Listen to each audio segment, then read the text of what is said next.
Oh, there we go. A little slow on the button there. How is everybody doing? And welcome to a little bonus live stream. My camera is way off centered here. Been playing around with my camera settings, and that looks a little bit better. Let's just sync that position. There we go. Okay. Good evening, everybody. How are you doing? I hope you're doing well. Today is a little bonus live stream, because I thought it would be fun to take you guys along for the ride for some of the more behind the scenes things. What I'm going to be doing, what we're going to be doing today, hopefully give you some feedback, is I have a few items. Some of that you've seen before, some of you haven't. If you watched my video from this weekend, you will know this little thing. This is, of course, the mini PC that's going to go in my observatory.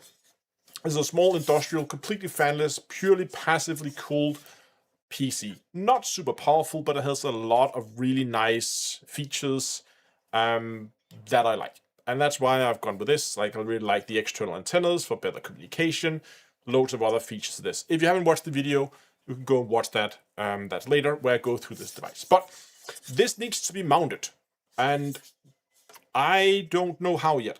So we're gonna figure that out. We're probably gonna be designing some 3D models that we can use, then 3D print that's gonna hold this on. So for mounting like computers and this kind of thing, 3D prints are fine. I wouldn't be using 3D prints for mounting anything critical like a guide scope, for instance, because that small amount of play is just not good enough. But when it comes to mounting a computer, it doesn't matter if that's not like, if it's a little crooked or something like that, it doesn't matter. The other thing that you probably haven't seen for is this box arrived from Svibony, or Svibony, I don't know how they pronounce it, Svibony. As you can see here, it is the SV241, specifically the 241 Pro. We're going to take this out of the box. I'm going to show you this in a second, because that's going to be important for what we're going to be doing as well. Great. And one final thing before we dive into it and get some boxes open and begin to design some brackets. I have added a number of new products to the merch store. If you haven't checked it out, it is also on a new domain. There's been a lot of work going on over there. It is on deepspacemerch.com. There is a link in the description. And I've decided to put up a discount code. So for the duration of this live stream, if you use SV241 and check out, you'll get 10% off anything in the store. So go check it out on Deep Space Merch. As I said, the code's going to be valid until the end of the live stream. Now, I should say, regarding this thing, this is about, if you don't know this, this is a data and power control box. That's going to be the main power and data distribution for my telescope. I did reach out to Svibony and ask if they wanted to sponsor one for the project. They did, so they have sent this to me free of charge. But the plan today is, let's get this thing out of the box, and then we're going to be designing a bracket so we can get that thing mounted. So if I take this here, and then I should be able to just take you guys with me. Whoops, not perfect. I'm going to put that up. Something like that is probably a little bit better. There. Okay, so I'm just going to quickly get it out here. We get small screws and a bracket, so you can mount it in a normal finder tail. So we get a dovetail for mounting in the finder holder. Then we get the box itself. We're going to come with the controller itself, and then just like cables everywhere, including, other than of course the USB, and a bunch of power cables, different like smaller short ones.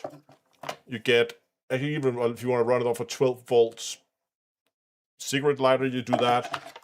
You get more short ones, a slightly longer one, USB cable. It's just cables. But these two here are interesting. And I'm actually a little bit confused, because this big boy here, this one, this is a temperature sensor. And this is a temperature and humidity sensor. So I don't know in what situation I would only use this and not just use this. If anybody can explain that to me, please do. Also, because you can see here on the box itself, if the camera will focus there, there's one for temperature and there's one for temperature and humidity. So we can have both of them connected at the same time, which is a little odd. So I don't really understand that. I think I'm just going to make room so we can put those in somewhere, because we're going to design that into the bracket as well. But quick tour of the box. This is the Pro version. It's just a small power control box. This means you put in 12 volts up to 10 amps, as you can see here. And then you put in that connects up to your PC. And now with ASCOM drivers, you can control everything about this box. You can turn on the very nice selection of USB ports. There are 3 USB 2 and 2 USB 3, as well as a USB-C port over there. You can control those. On the opposite side, we have more power out ports that you're probably going to need. And actually, one of the reasons I got this one specifically is because of this port right there.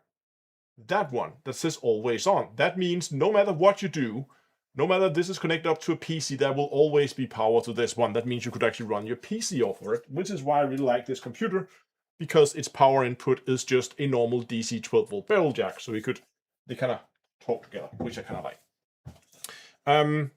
Other than that, we briefly saw this in here. There is a the temperature humidity sensor and temperature sensor output. There are 2 RC connectors here. Of course, this runs with a PWM signal, so pulse width modulation signal. And there's also a regulated output here, so you can control that. And I think that's pretty much it. Connecting side, data side, power side, and then for dew heaters and temperature, whatever, blah, blah, up here. On the bottom, we have, I think that is, was that a quarter is the normal camera thread that you use for like the bottom of cameras as well. Those other ones, I'm actually not sure what those are, but maybe we should try to find out, because I actually have, let me see, I have this selection of, for my 3D prints, bolts and heated inserts, so maybe some of this is gonna fit.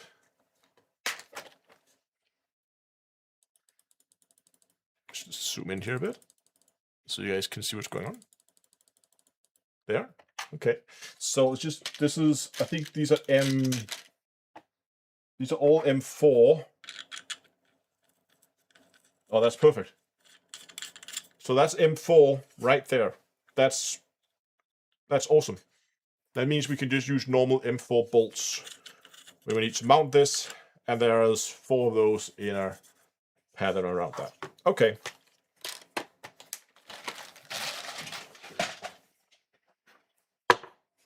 So we need to design a, oh shit, now I managed to delete the one that actually showed my face. I have these like camera predefined fixed positions, and now I misclicked and deleted one of them. Now I get a quick tour around my room here. There, that's probably fine. And add that. Good. Okay. So we need to find a way to mount this, because my original plan, let me show you some pictures. Because then I'll show you what we're dealing with here. So this right here is the top of the telescope.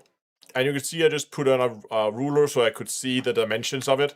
I also took off the top handle, so it was a little bit easier to measure the spacing between the tube rings. That's the top of the pier. So this is the pier that the telescope is going to go on, seen from the top, just to get some measurements of that. And there's more measurements of that.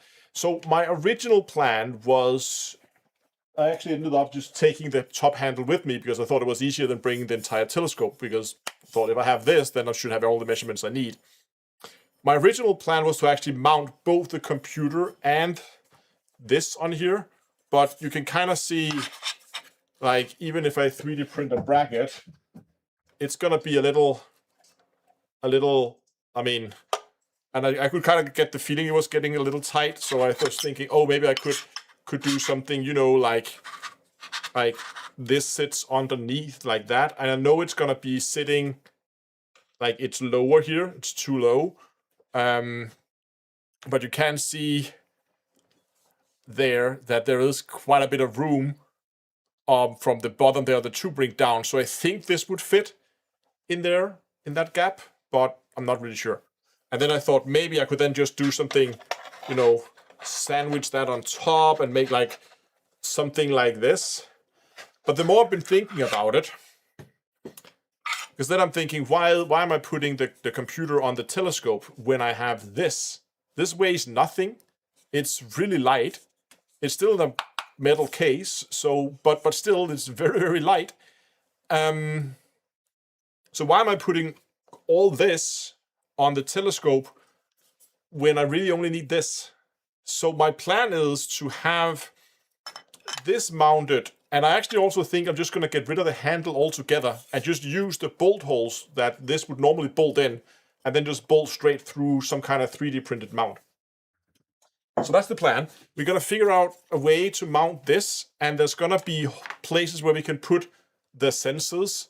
There's going to be cable management, so we can put like Velcro zip ties, Velcro ties, whatever you call these, cable ties on there to kind of manage all the cables that's going to come out here, going in, going everywhere. Bunny's being noisy. And then we're going to design a second bracket that can hold this to the side of the pier. So I'm planning to have a bracket, and again with rooms out here, something in the side where we can hold cable ties, I think. And then we're going to figure out what to do. I'm going to make it up as I go along, basically, and we're going to see what happens. So that is the plan. I think we're going to just basically jump right into it, and we're going to jump into Autodesk Fusion. This is, as you can probably see up here, it's a non-commercial license. They do have a free license for hobbyists, and definitely fall into that category. So, okay, we have our top bracket, and we basically need to figure out what to do. So I think where I'm going to start is, if I could find my calipers, then we could probably go ahead and just zero this. And I'm just going to measure, if it can even go us that far.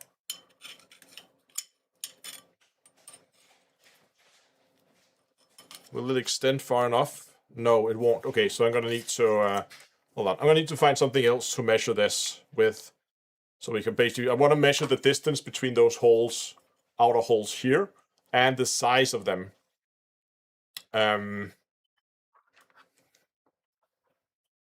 So we can make some kind of bracket that this can be sitting on. Okay. Let me just go and find something we can measure that with, and I will be back in a second.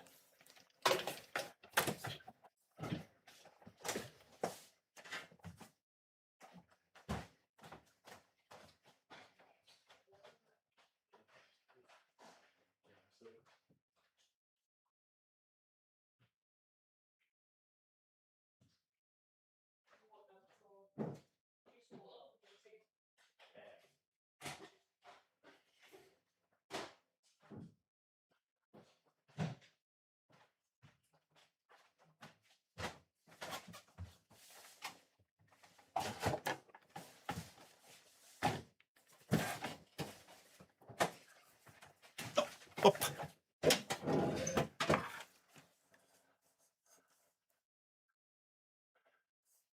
Yeah, we can use I know we can use that to measure but I need to measure the distance center to center on these holes here. So center to center here is,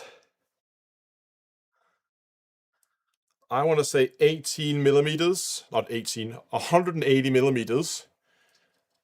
And the entire plate is 20 millimeters. So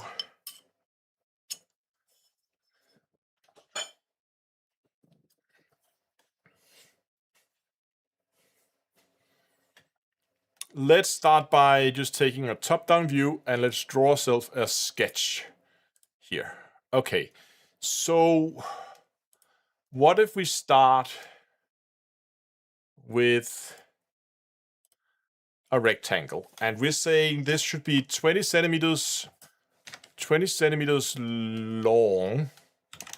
That's 200 millimeters. And the width, considering if you just should make it the width of this, so that it's the same width as this one, which is, yeah, it's like 8.7 or something centimeters. Let's just make it 9. So if we make this 90 there, then we have ourselves a basic thing, and then we're just gonna extrude that. We're probably gonna make this relatively thick, so I'm gonna make it a full centimeter thick. So now we got ourselves a plate.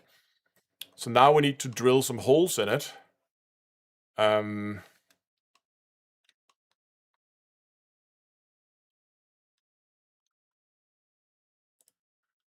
So, nope, that's not what we want.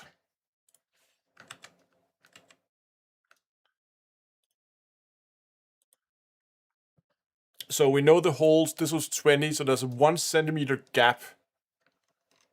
So if we find the middle point of that, and we then measure in 1 centimeter, that point there is gonna be where we're gonna be drilling that hole. So let's put a hole in it here. Okay, now we need to just basically mimic. We need to mimic the holes in this, right? So, well, you can't see. Jesus Christ, I'm stupid. Sorry. Yeah, been making a square. And now there's a hole in it. Okay, we need to mimic the holes in this. So we can take our calipers. We can measure this. This looks like these are 6.5 millimeters thick. The top here that's countersunk is 10.5. So 6.5, 10.5, and the countersunk sinking is 5.3. Okay, so we need to make a hole that looks like this.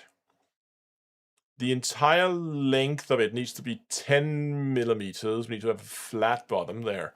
That needs to be 10 millimeters. This one was 5 let's just make it 5.3 so we're sure that it's clears. The width of this was how much? The countersunk part? Come on, fit. 10.5. So this was 10.5. And these were what, 5, 6? Was that what I said? 6.5. 6. No, sorry, that's the wrong one. That one was 10. It is this one. That was 6.5. There. That's our hole.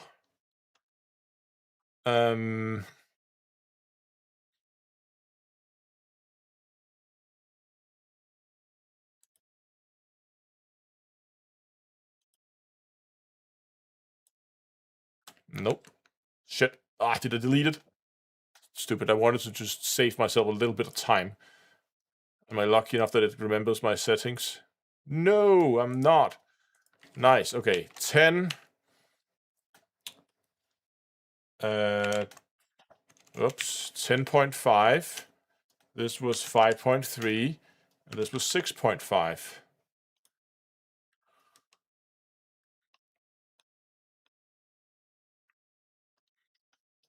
Alright, let's just... We should be able to just basically mirror it, but I don't know why I didn't do it. So we're just gonna go ahead and draw another one here. 1 centimeter in. Finish the sketch. And now I think it might remember our hole settings.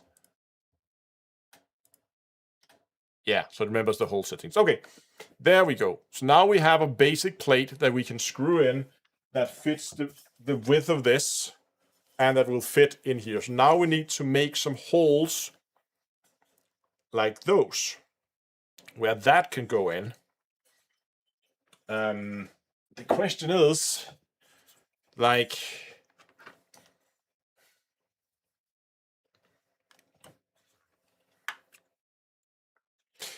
what we need to figure out now is, where do we put it? Because, like, I could put it in the center here, just center mounted. That would be the easiest thing to do, right? But is that what I want? Because where do I want the cable management to go? Because cable's gonna come out here, and a lot of it is gonna either go down the pier, so it's gonna come out and go down, or some of it's gonna go back. So that one's gonna be back towards the camera end, and this one's gonna be towards the front, right? So I want to have my heaters that's gonna sit in the front, and one of those on the front, right?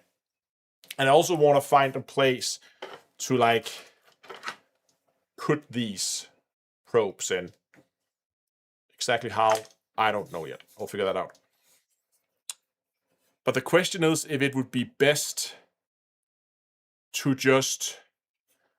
Now I'm thinking, what if we center mounted the controller here, and then we put like wings on it out here, where we would put loopholes.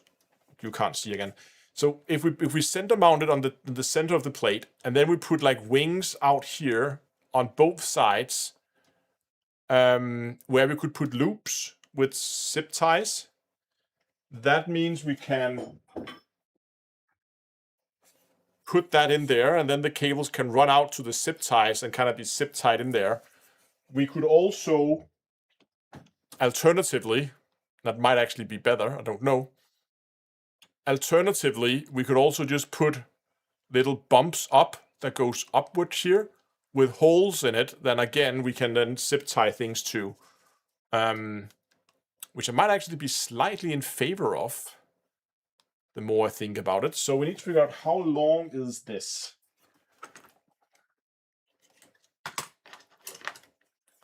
So this thing is 10 centimeters long, approximately.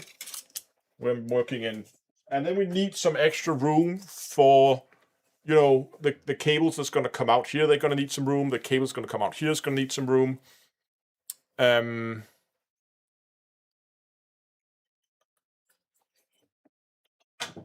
You know what? Let's just quickly draw the box to make it easier to visualize. I think we should do that. We can always delete that part of it later.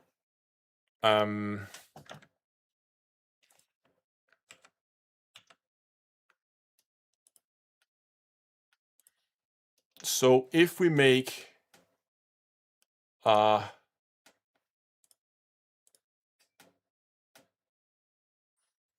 are we doing here? Sketch, that's what I'm doing. Sketch, rectangle, center, nope. Rectangle, center point rectangle.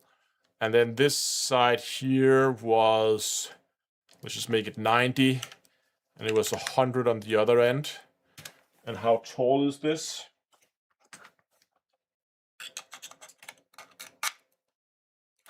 Let's make it 25.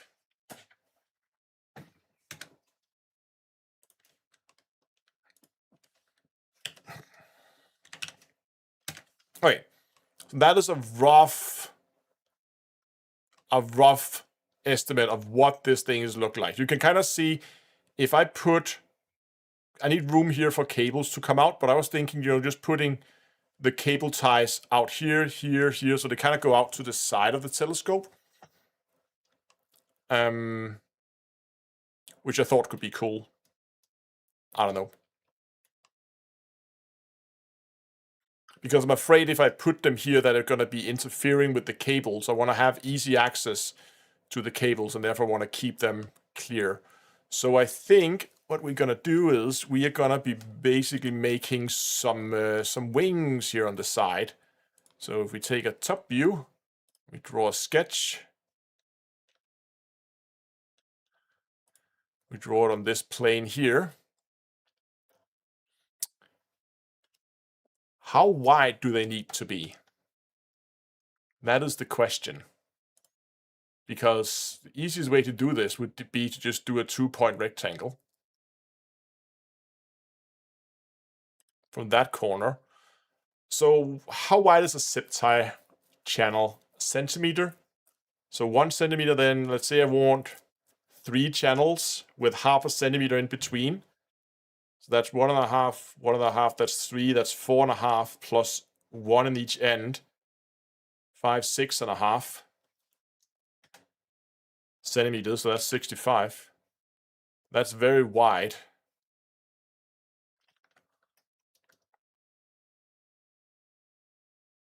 Maybe 1 tie-down point is enough in each corner. I guess 1 tie-down point should be enough. And I don't need that extra centimeter on the inside. That can just go straight there on the edge. So if I just make it 2 centimeters.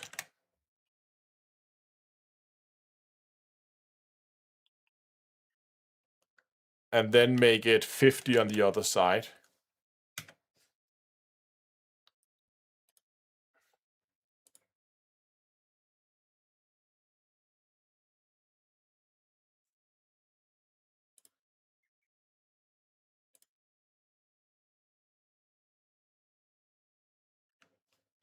So that is 50.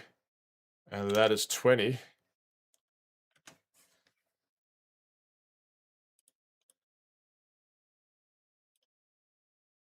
So this is not part of the surface, so we're going to have to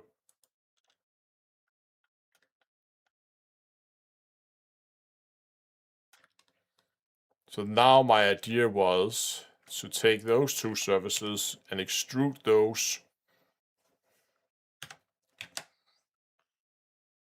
down by 10. So we have these wings on it here.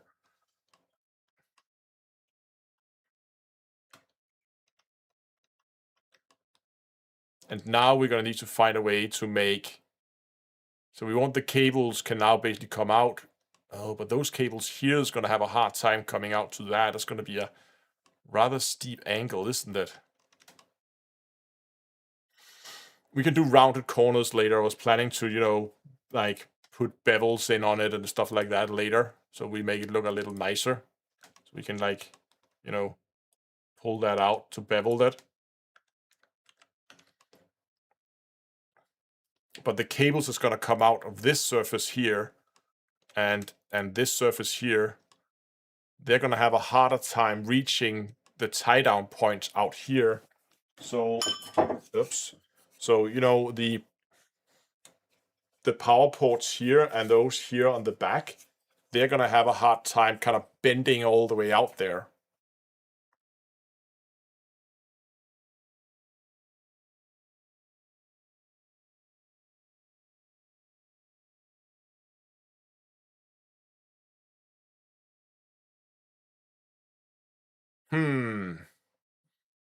See, now I'm out of good ideas. Maybe it's a bad idea to extend them out the side. Maybe, just maybe, it would be better if we, instead of put the tie-down points out here, just put them, like, extend them out in oh, sorry, keep doing that. If we, instead of putting the tie-down points out here, we just put them on the far side of these holes here. So basically out here and here in both ends. That means those cables out here can kind of loop around and go into the tie-down point. Then we'll have 1 on each side here and here. So 1 for the cables to come here. Those that comes out here can kind of loop around and go in. There should be plenty of room for that. Like, we can do a little test here, actually.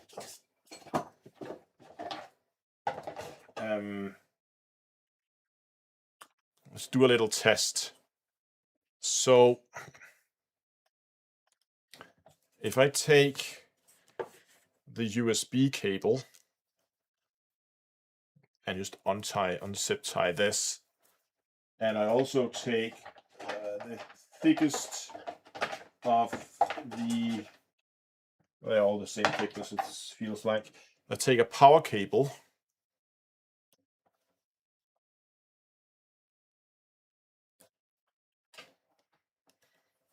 right? So if I have the USB port that sits in it like this, and that's facing the camera side of the telescope, and let's say I also have like a power port plugged in here, and they're probably going to actually be pointing downwards. You can see they could easily, even without the kinks in the wire, they would easily be able to come. That plug is actually quite long. So that means the tie down point is gonna have to be, are we zeroed? Yeah, we are zeroed. Would have to be,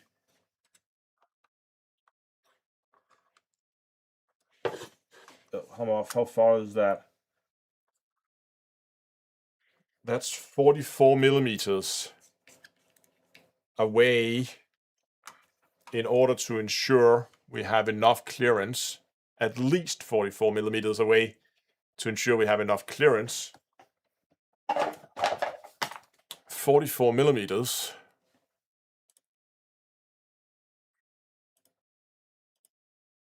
Nope.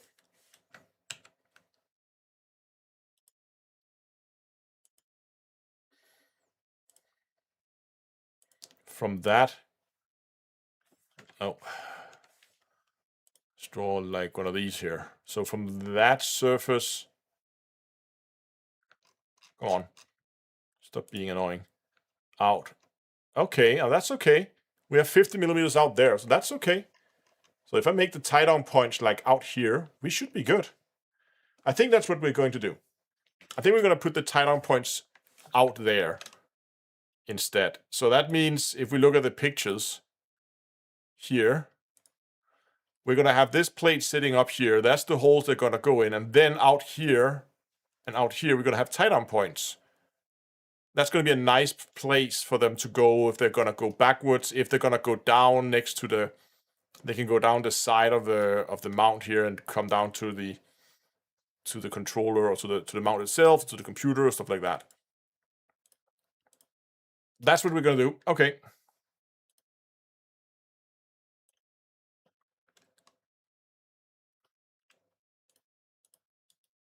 So we're going to delete that.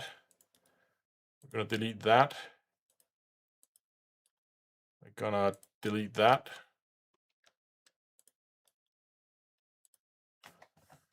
Oh, we're in the middle of something. That's why it doesn't work.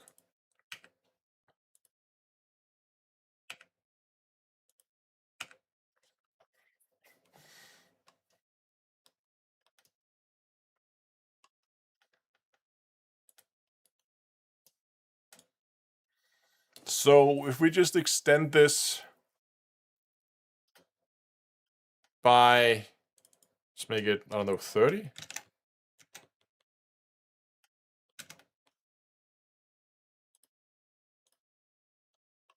And now the holes doesn't fit. Great. Oh, I need to redo that.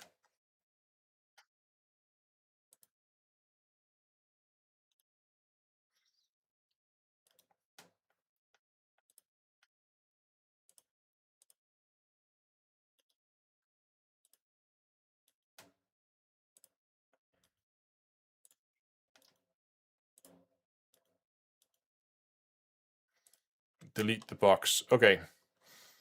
So we know the holes are 18 centimeters apart. So that means I should be able to just take a center instead and then draw it out 9 centimeters in that direction. And 9 centimeters in that direction. And then we'll be able to select that one and that one. And then drill holes, which it has remembered from last time, which is nice. So there we have our mounting holes. Now we just need to make some kind of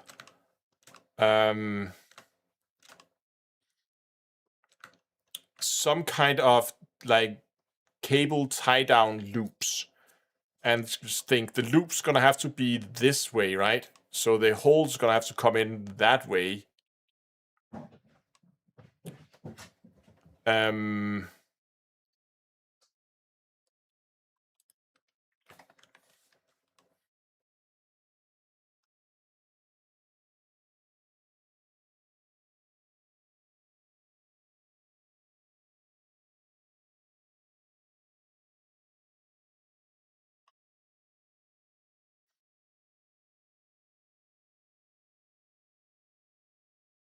thinking, okay, I have an idea. What if we took to this and then we just made 2 rectangles here.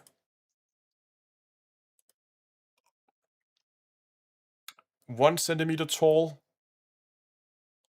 is probably fine. 1 by 20, I think. Boom. Made another one here by 20. Boom. And then we took those. Now we're just gonna make a kind of, and then we extrude those.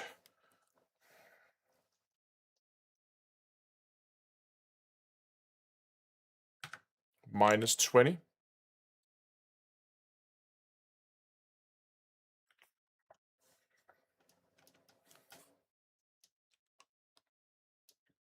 And then we kind of blend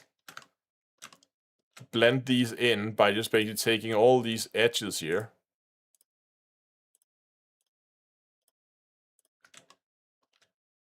And just beveling everything to make it a little bit prettier.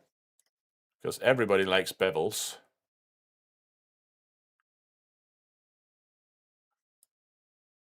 Okay, that's what we're gonna get. Slight beveling there.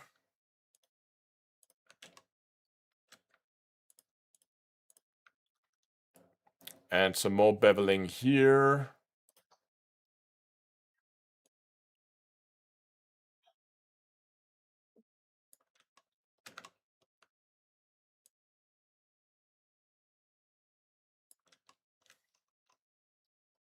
Okay, that goes all the way around the part, so we're gonna have to wait with that.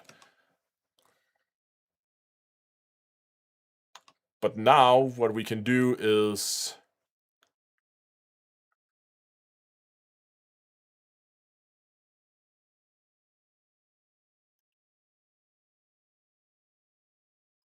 yeah, okay, I got it. So if we take this, if we do surface, and here, and then we just draw the holes where we want the holes to be. So we've got to go, whoops. We are gonna make the mounting holes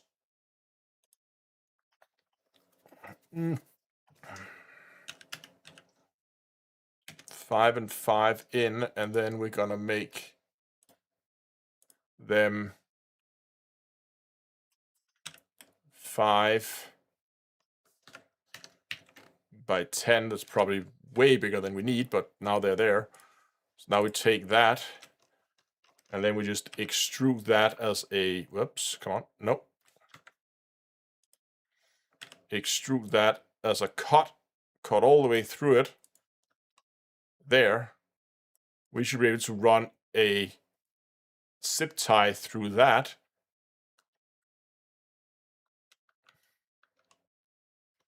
And then, oh, god damn it.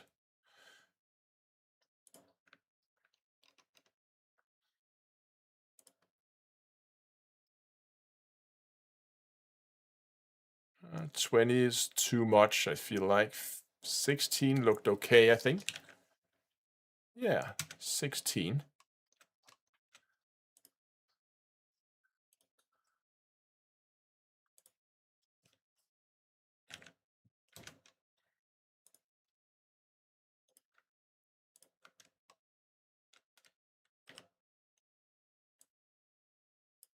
Cable grooves.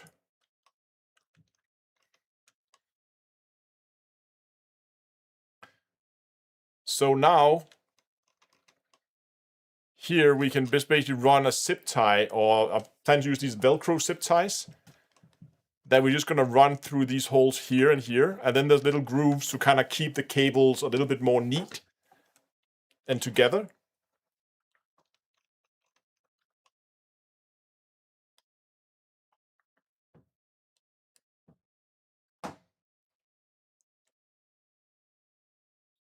Now I just wish I've done the same exact same thing on the other end.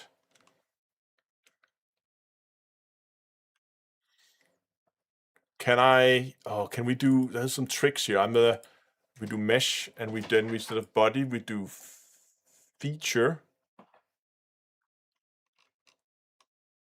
And then we select, nah, it won't do that. Okay. We're just gonna have to redo them at the other end, I guess. See if we can remember how we did it. We will always go back and look at our drawings.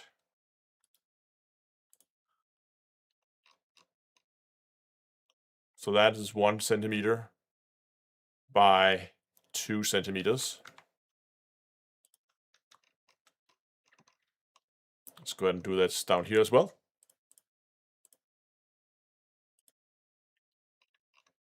Oh, we could also just use the isometric grid here. That's a lot easier, I guess. 2 point. 1 by 2. 1 by 2. You know what? I'm going to remove the beveling from the other end. Then we're going to add all the beveling at the end. I think that's easier. How far did I extrude those?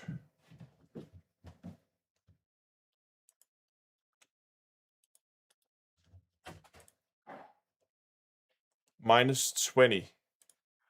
Okay. Extrude -20. And then we are drawing the holes.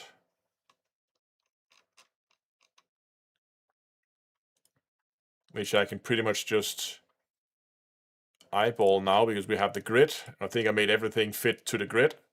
So it was basically in that corner to that corner.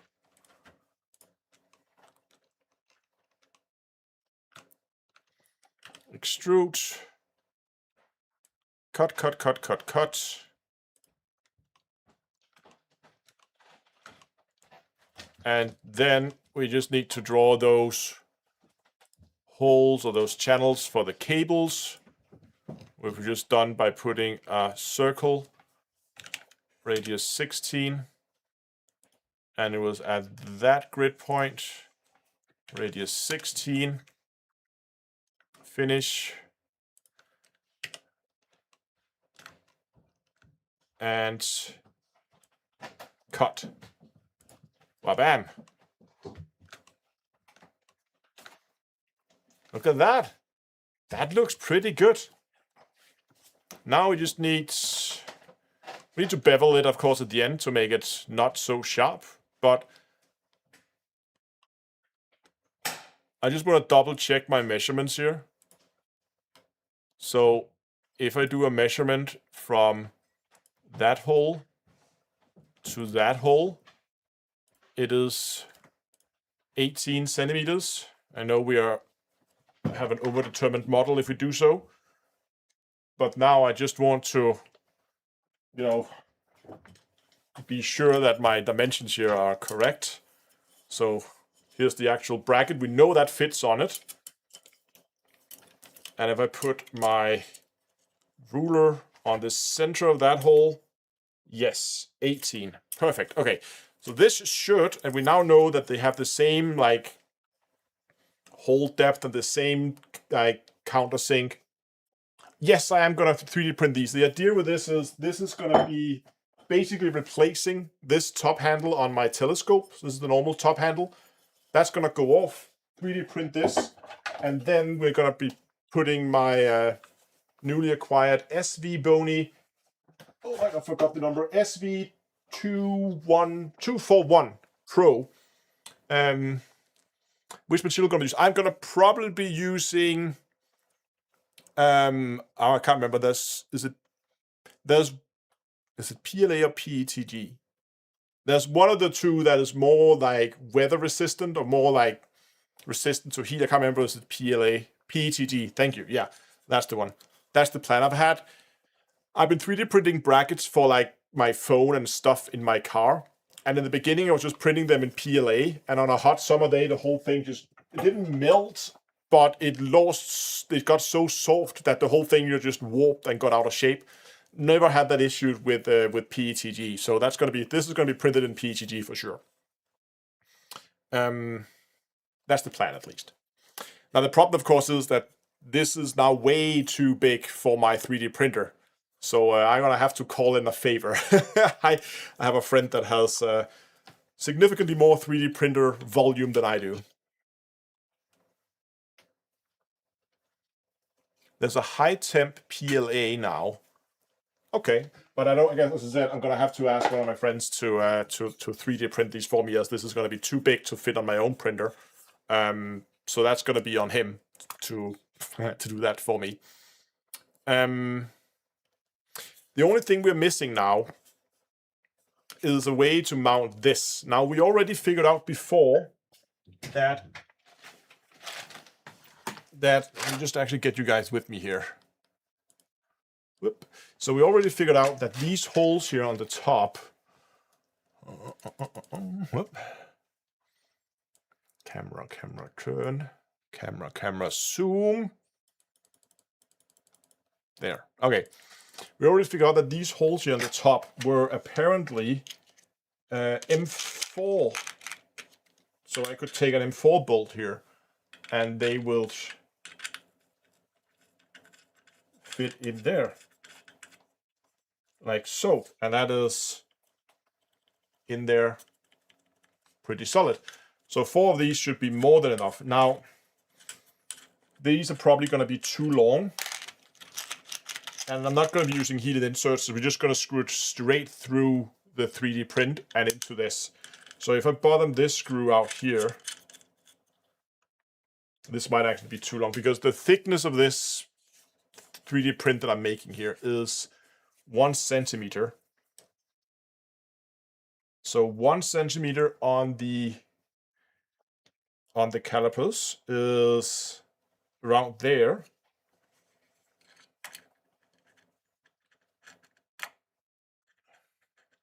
Okay, so these are actually going to be a little bit too long because they're going to poke out. I want to countersink these as well so it looks nice. So it's probably going to have to be 1 number shorter.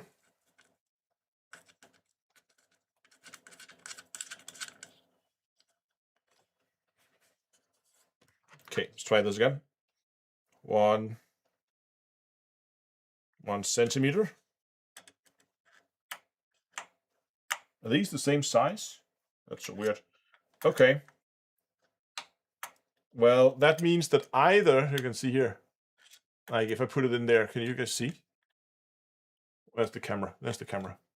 You can see there that with 1 centimeter thickness of the 3D print, and these bolts are bottom out right now, I mean, they're pretty much gonna be riding. And the problem is I only have longer, and the only other thing I have are these, these here, which are really, really tiny, and I have a feeling that those are just gonna, you know, disappear into it completely. So they are like, these are a little bit too long and these are too short. That's very typical, isn't it? One's too long, one's too short. So the easy solution, of course, is to make this just like make the whole print just a smidgen thicker. So the top of this bolt here is sitting 13 millimeters. Oh, I moved it. There. 12.5 millimeters off the plate. So the easiest solution would probably be just to make the plate thicker. So I think we're going to do that, actually. Oh, we'll come back. This is why we measure. Measure. Again and again. So the easiest thing to do, I think, it's going to just jump back in here. Where's my mouse? There it is. Would actually just be to go to that original extrusion here. Oh, we're in the middle of a sketch. We were measuring, right, that's right. Delete that sketch. So we'll just go into this one And then instead of just extruding this 10 millimeters, we are gonna extrude it. So that was, what did I say, 13-ish. So if I'm gonna make it, let's say it 15. Yeah.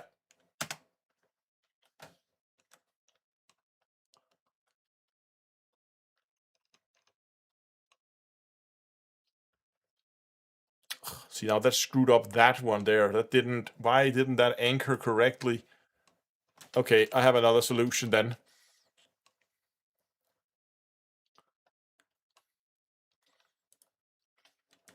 Just gonna extrude the lower plate 5 millimeters. Ha! Tricked you. I don't think this is gonna be an issue with these here. The question is, how thick is this already?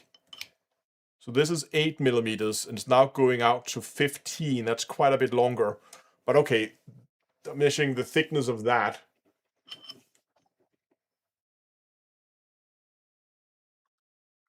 I could quickly print yeah, you're right. I could do that. Probably should do that.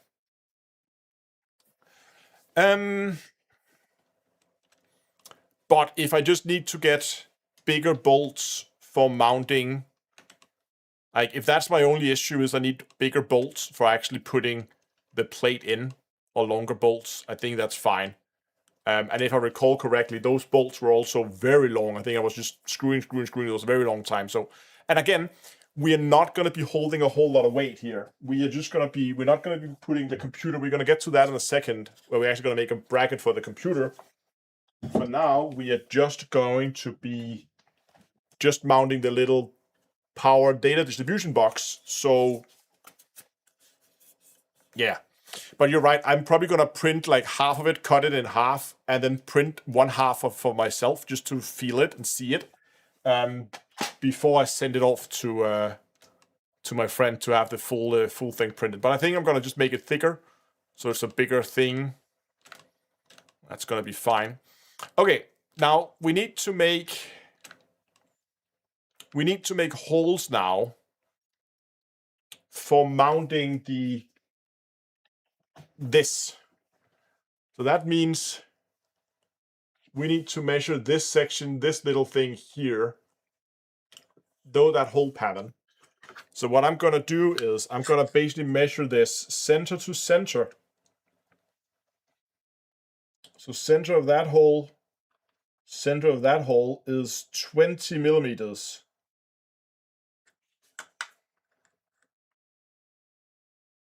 I'm actually wondering if SVBony actually, hold on, maybe we should actually just let's try to actually just crack open the manual. Maybe there was a manual. If I know SVBony, they are the type of guys that I wouldn't be surprised if they actually put the physical measurements inside the manual somewhere. It could be something, okay, unfortunately they didn't. Maybe that's on their homepage. At least I can't find it. They usually, like, SVBony usually makes really nice manuals. Like, everything here, like, okay, you want to install ASCOM, here's screenshots, here's what you need to download, here's how it works. You can see the little screenshot up there, over here. There's that side there. From, like, Nina, like, this is how you configure it in Nina. Like, more, you know, they usually make quite nice manuals. But they didn't put the product measurements in here, unless it's in, like, a back section of it. Everything's, no, it's just the same thing in like a gazillion languages. Let me just check if I can find if they put something on there, maybe the Amazon listing or something. So this is the SV241 Pro. Oh, yeah, let's actually see here. Let's actually see what they got. Because sometimes, I'll put myself over there. Sometimes they do put stuff like this in here. That would be very nice of them. So they do say here that it's M4 holes.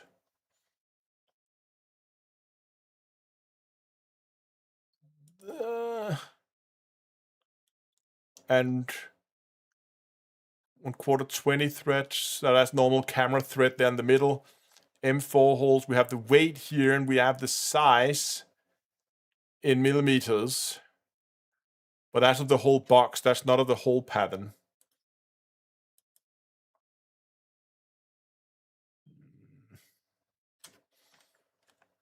No.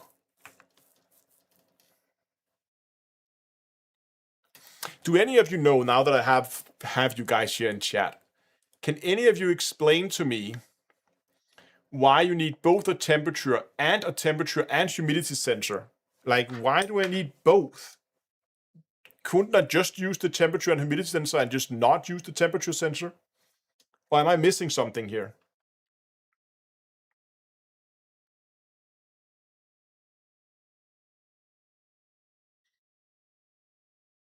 Because surely it would be enough to just have the one sensor, right? I don't get it.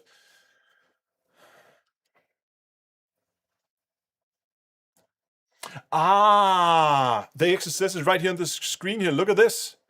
Now I get it. Oh my god. Okay, look at this. So what they're saying is this probe here, the temperature sensor, that goes like, that's why the cable is longer. The temperature sensor goes inside the heating band. So you can see it here on the screen. They take the temperature sensor and they put it, like, they wrap it in with the heater band around the sensor. And that monitors the temperature of the heater band, and the temperature and humidity sensor then measures the temperature of the surrounding, and then based on humidity, then it knows the temperature of the ambient temperature, it knows the relative humidity, and it knows the temperature of the heater band, and then it can calculate, or I guess Nina can, but then you can calculate in Nina how much power needs to be put out to either the PWM signals for the RC connector or for the regulated 12-volt output. Oh, now this makes so much more sense. Now I understand, and this also explains why this cable is longer than that cable. That's fancy. That is fancy. I didn't realize this. Well, the more you know. Okay, but that also means we don't need to actually make, like, because I was thinking we're going to need to make, because I wanted to have these sensors sitting somewhere, but that means we don't need to make a holder for this sensor here, because that's going to go in the heater band. And we just need to make something for the little one, the temperature and humidity sensor, and we need to make sure there's a little, like, groove in it. Let's see if we can get the camera to focus on it here. So you can see there's a little groove in it, and I guess that's to measure the humidity in there. So we need to make sure we don't cover that when we design the whatever's going to hold that. Oh, okay. Oh, we didn't find what we were looking for, which was the actual dimensions of.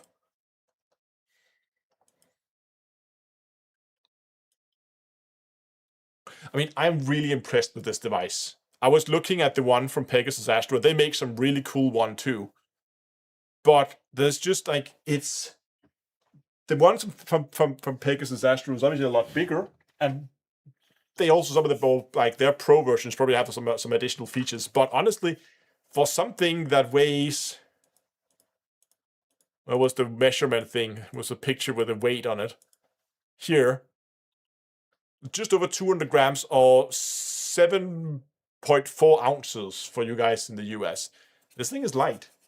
And for something like that, and you can now control all the USB ports you need. You can control all the DC outputs. You even have a always on output. You have your temperature, humidity we just looked at. It weighs nothing. And that means now I can take this whole point with it. I can now take my telescope, my PC, move it off the telescope, because I have everything I need right here, which I think is super cool. And it's not like it's not like cheap, but oh, they have what is the whole? This is just the I have this one, right? This is the SV241 Pro, but what is the 21 Pro X2? Is that just two of them at this, like?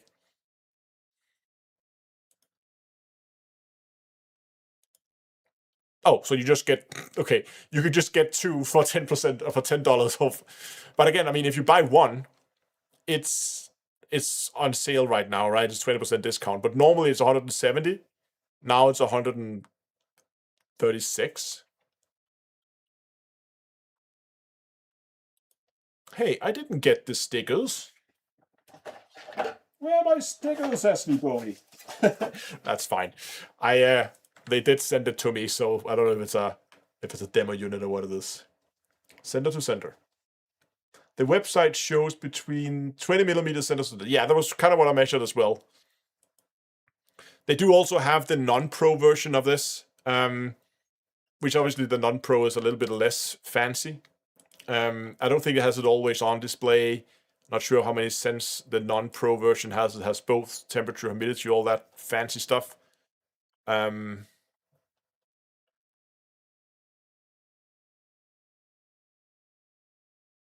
I don't know.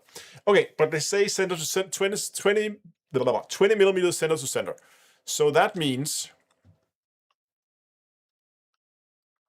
what we need to do is we need to drill holes from the bottom, because we're going to mount this to the bottom of this.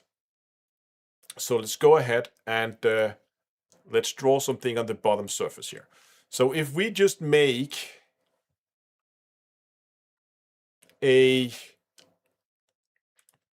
what are we going to do? We're just going to create a center point rectangle. And I know these are offset so that these holes are not going to fit. But if we do that, and then we draw a 3-point rectangle, and we're going to start it at the center of that. We're going to draw it to the center of that, and then we're going to pull it down to there. And we finish that sketch. We should have intersection points here, here, here, and here. Oh, no, is that going to fit? No, because diagonals. No, hold on. No, that's right. Hold on. Let me double check this. It was 20 millimeters, like this, right? This is right. Yeah. This is right. That goes there.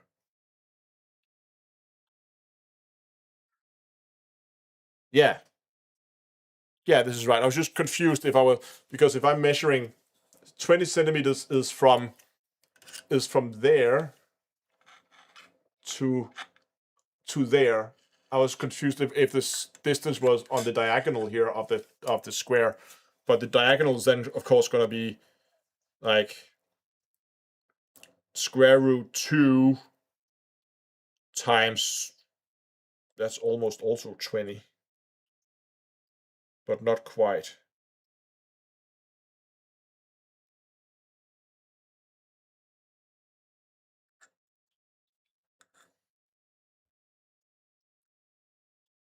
No, hold on. No, I am doing this wrong.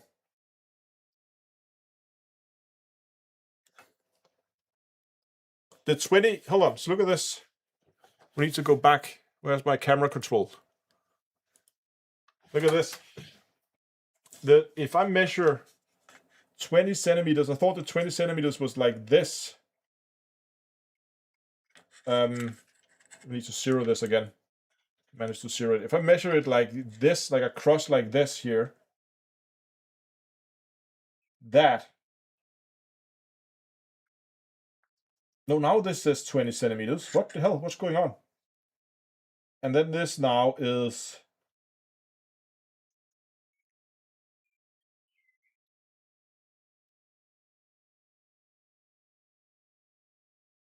Yeah.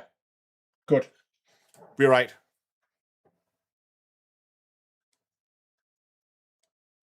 $20 millimeters is from the center hole. Now, if I measure center hole here, look at this. Can I get this up so you guys can actually see it while I'm measuring? I probably can't. I'm going to show it to you in a second. If I measure center hole to outer hole, like, let's see there, center of that, there. That's 10 millimeters. But if I measure center to center across like this,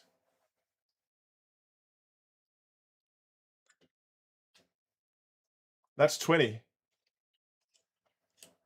And it is zeroed. So it is 20. So this should be right.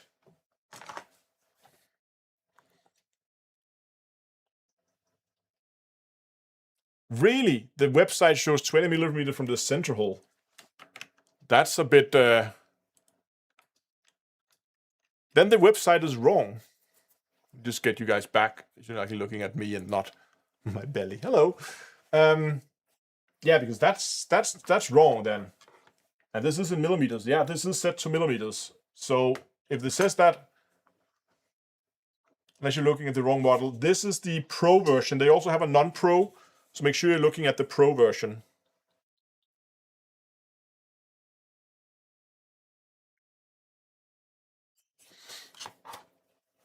Okay, question now is how big...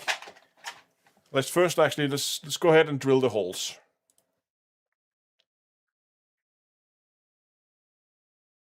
Astro Power Controller SV2, yeah, that's the one.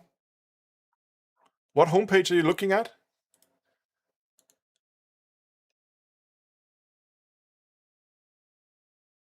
Are you looking at it on the SV Bonies homepage? Or where have you found this? Because I might have to send them an email and say that's wrong.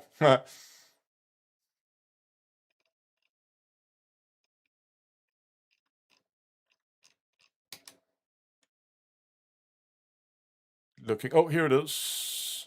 Oh yeah, you're right. Look at this. Here it is. Found it. Here, on this graphic here, they show 20 millimeters from center hole. Like, oh shit, right there. There it is. Clear as day, 20 millimeters center hole to outer hole. But if I measure the actual device, that's 10. So there's a typo in their marketing material. I'm gonna send them an email and just let them know that that picture probably needs to be corrected, because that is clearly not right. They made an oopsie. And I'm gonna make sure they at least they know. If they're gonna fix it, that's on them. I can't make them fix it. Okay, let's drill some holes in our beautiful part. Now we need to actually make room for our, let's get a little screw down here. So now we need to make room for, this is an M4 screw. So that is around, so the actual screw itself is of course just shy of 4 millimeters. The head of the screw is 7.5. So let's take this one thing at a time. First of all, the total depth needs to be 15. Needs to drill all the way through. The width here, we know that the screw head is going to be, what did I say, 7.5.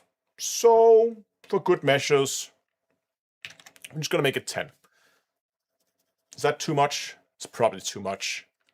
We could probably, I also want to add a little bit of tolerance. Let's make it 9. So we know that this one here was just shy of 4 millimeters. We're going to make that a 5 millimeter hole.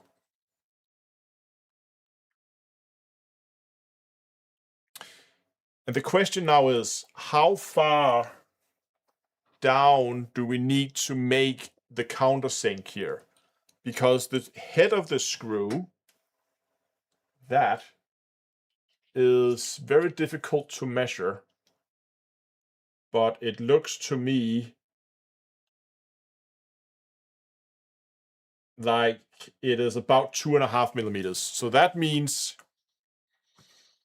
and we know the entire screw, oh my god, math. Oh no, we can just do this. This is actually easier. We're just gonna screw it in here, there. Actually, let me just take you guys with me here. Right, so we're screwing the screw in. Now it's completely set in there. And then we're gonna measure the distance from the bottom of the head of the screw to the surface of this there. And that is 10.5. So that means we need to make that distance slightly longer than that, because if we make it shorter, if that distance there is shorter, so this distance here is 10.5, so we need to make that, let's say, 12. Is 12 too much? If I measure 12.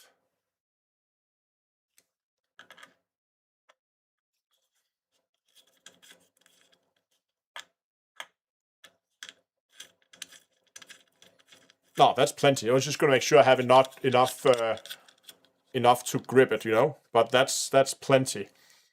Okay. So that part of it there, what did I say? 10.5, right?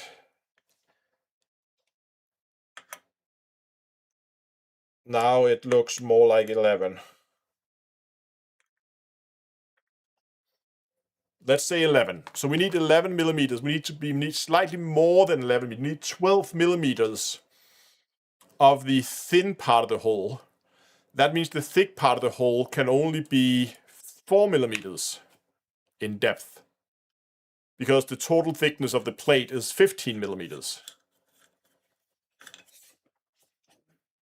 And that should be sufficient.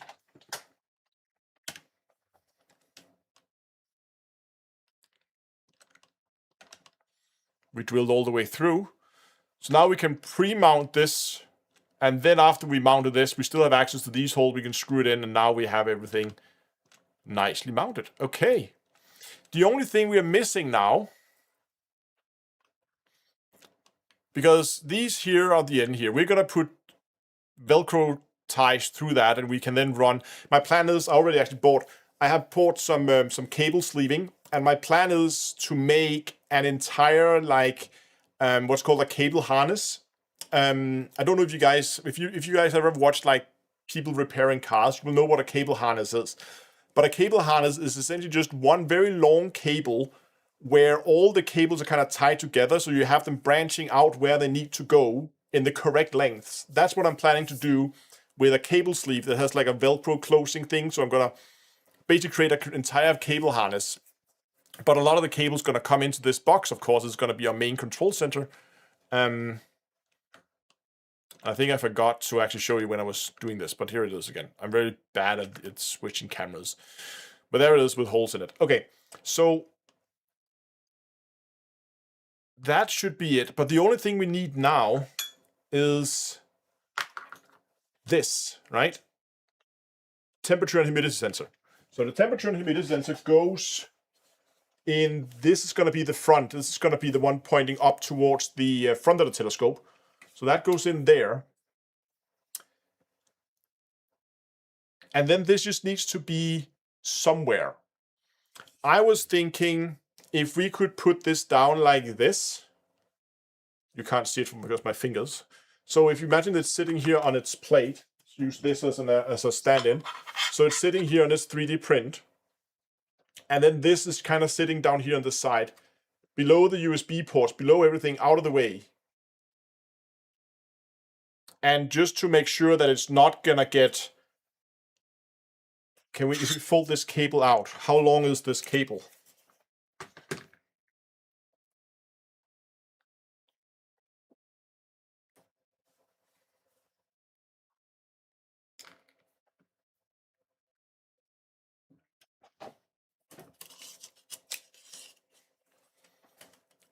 So from the, without the cable strain relief, this is 30 to the tip of the sensor. So how far can I potentially temperature and humidity? If I wrap this around like this. Oh, that's plenty long. Okay, no problems then.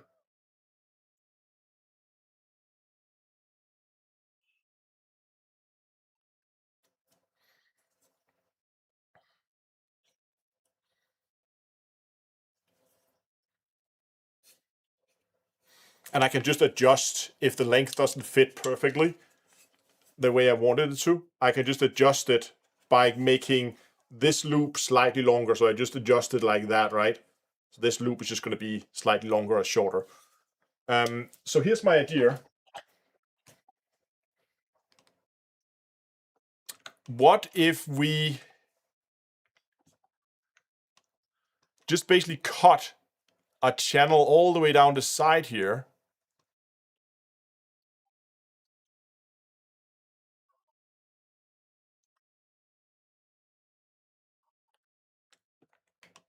Actually, let's just save this for now. This is gonna be SV241 Pro mount.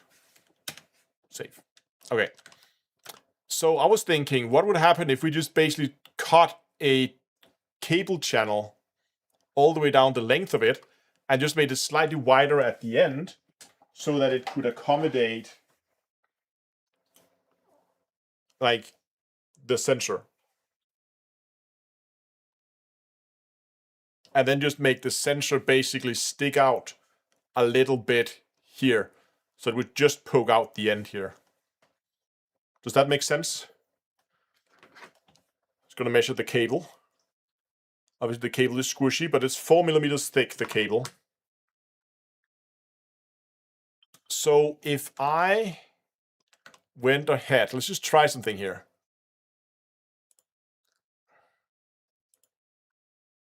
Here. And if I went in, I don't know, a little bit, and I then made this channel here, what do they say, about 4, if I measure it to 4.1, just measure it again. So if I'm measuring the cable without any pressure on it at all, without compressing it, it's just around 4 millimeters thick. So if I make this 3.8, boom. And then I just make a measurement, a driven here. Right now that's 1 millimeter. Is that enough opening to squish the cable in? I actually think I need to move it out slightly and then have that as a rounded edge there. So I make this like 1.1. Let's try this. If I then take this, whoa, stuff happened. And then extrude this along the side here. Let's just extrude this for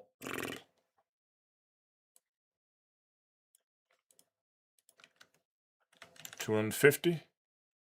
Minus 250.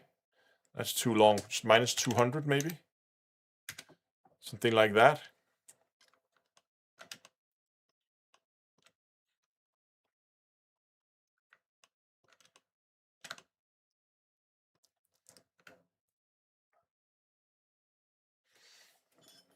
And then we need to measure the thickness of the probe itself, which is 5.5.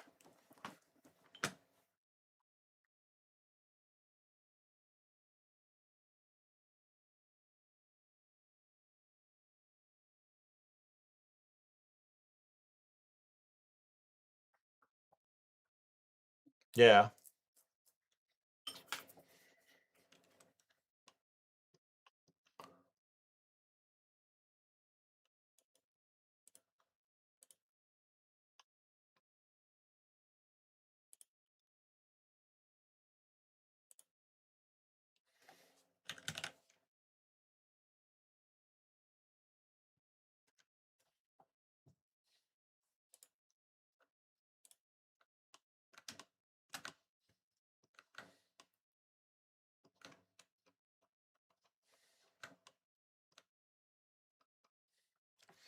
Question is, how far back do I then need to make this hole go? This needs to go back quite far, actually. It needs to go back around 30 millimeters. So if I extrude this minus 30, so that's basically going to be for, that part of it is going to be for like the that sleeving there and that And then the rest of the cable here can just go in the channel.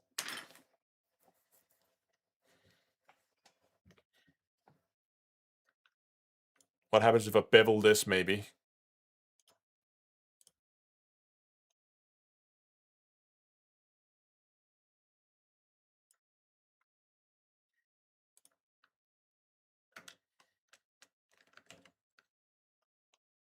Oh my god, what am I doing here?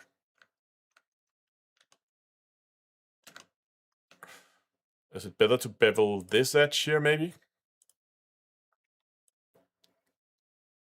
Yeah, now we can make it like real long. Okay. Oh, so here's what we're gonna do. We are not gonna extrude that all the way because this, you can see this thing kind of, it's thick for a while, and then it kind of tapers a bit. So it is thick for only 15 millimeters, and then it's like tapers for 15. So what if we make this extrusion here? If we make that minus 15, and then we take this, and why is B not? Because it's not called beveling, they call it filleting. And then we basically bevel that like a lot, something like that. And that should, in theory,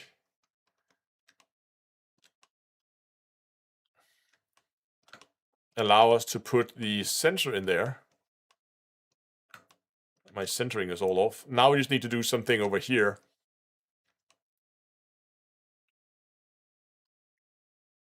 With the cable.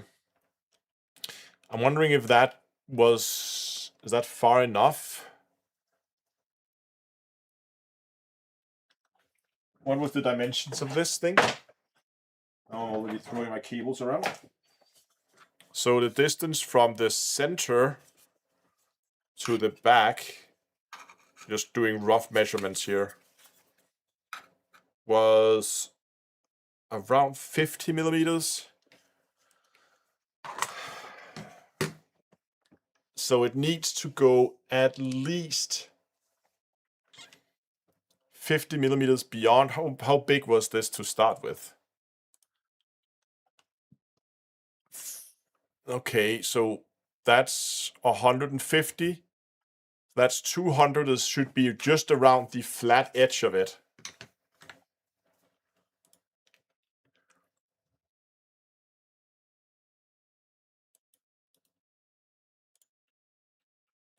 So we should probably make it, maybe 250 isn't too bad. 250 is too much on the hole. Let's make it just let's put like a centimeter, 2 centimeters behind. Let's make it 22. Whoa, that's way long. 2200, something like that. There.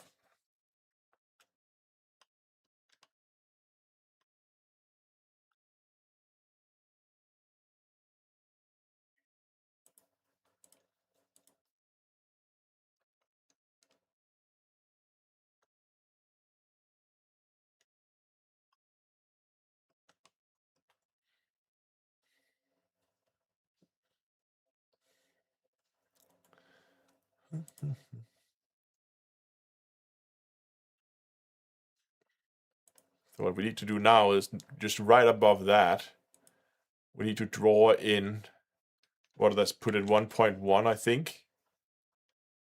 90 degrees on the edge. And from there, we're going to make a circle. What did I make it? 3.7 or something? I'm going to come back and adjust that.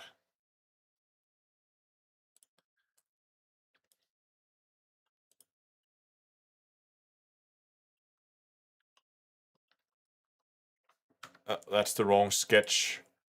It is this sketch. I made it 3.6. I made it 3.8. 1.1 millimeters in from the edge.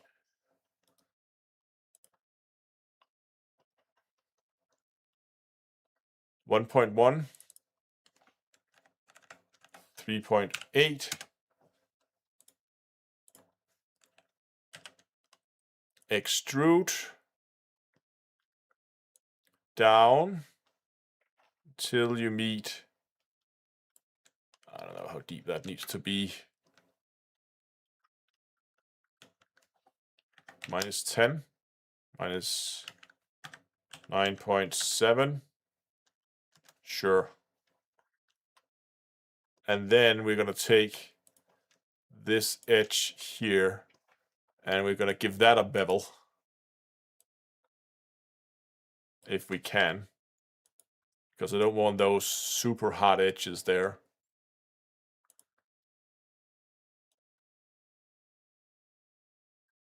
There. Give that a nice rounded corner. I don't know if we can do anything with that. This is not the prettiest intersection I've ever made. Okay, slightly better.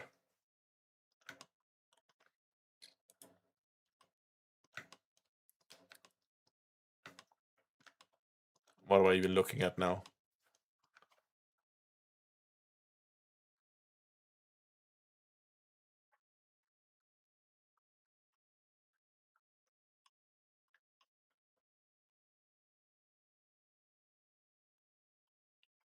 Okay. I'm not sure about this channel here on the side, if that's going to be a good idea or not.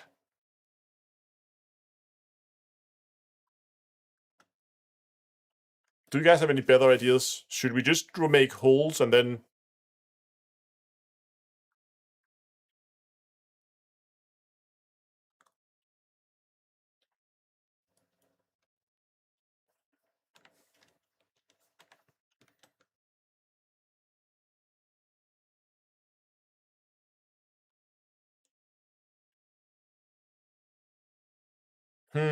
What do you guys think? I could just make curved holes for zip ties. So just like slide a zip tie through and then zip tie it to the side. That might be better than this. Because chances are I gotta have to print this like a million times to get the right fit. And how is this gonna handle temperature changes and... I don't want to have this kind of come undone. So I'm actually kind of beginning to change my mind a little bit about this.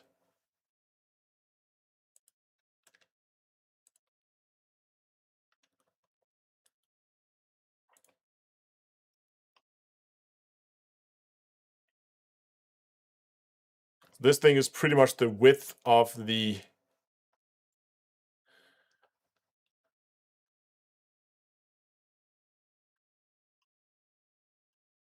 Okay, I have a suggestion. Here is my suggestion. What if we instead...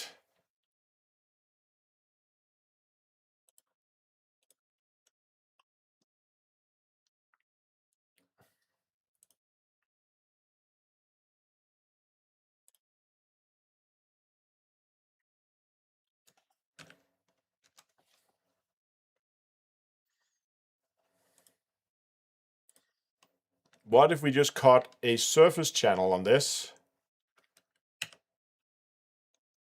Full length. Boom. Like that. And then... we don't make it there. That was a bad location. We're going to move it further down. So we're just going to cut a channel.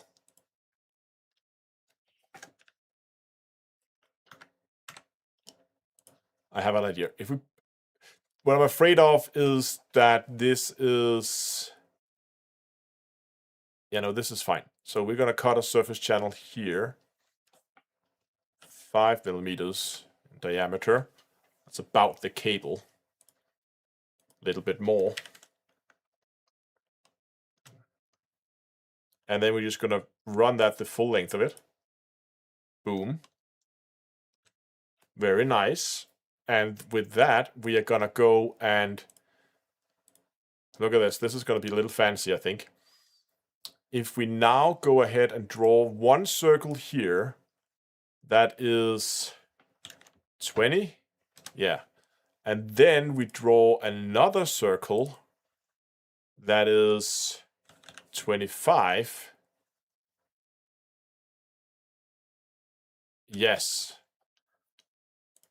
And then we take that segment there and we extrude that. We extrude that negatively by minus, let's make it minus 20.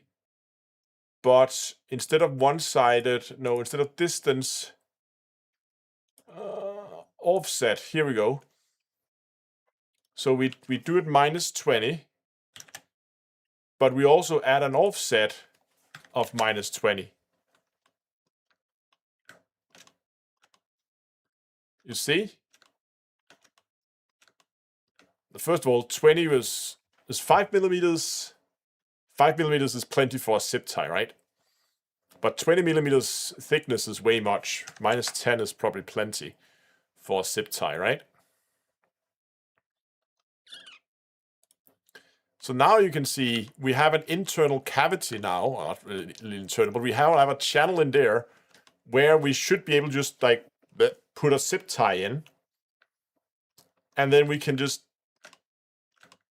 have the cable run and then have zip ties coming there. Now we can just extrude that again, offset, and then we just need to figure out what the distance between our hole should be. So if I make this like minus 50, minus 100,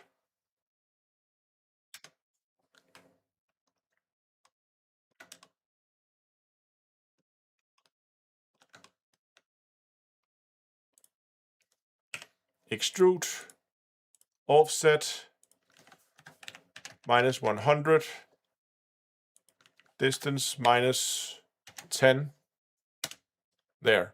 So now we just have 3 zip tie points where we can just basically put a zip tie in there, and it's gonna, I'm not sure how this is gonna 3D print, by the way. I'm just gonna basically send it over to my friend and say, like, give it a go. All these internal things doesn't have to be pretty. None of this really has to be pretty. It just has to work.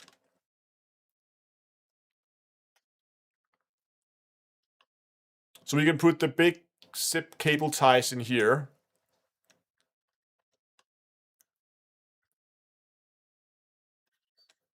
Not zip ties. These are going to be the Velcro ties. This is going to be normal zip ties. Going to come out through the bottom. And I think that hole here is going to be an issue, because that's going to line up right with the... Are we just going to clear it? No, we're not. That's going to overlap with where it's going to sit on the tube rings. Darn it. So we need to... That one I'm pretty happy with.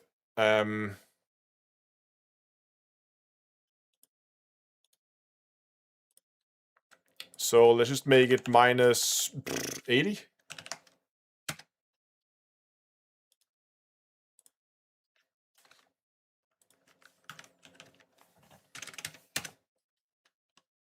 Now we're clearing the rings. Yeah, we're clearing the rings now. Nice.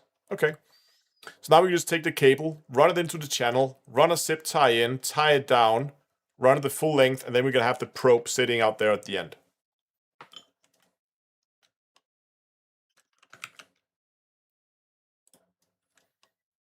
I'm really happy with this. I think this is a strong design.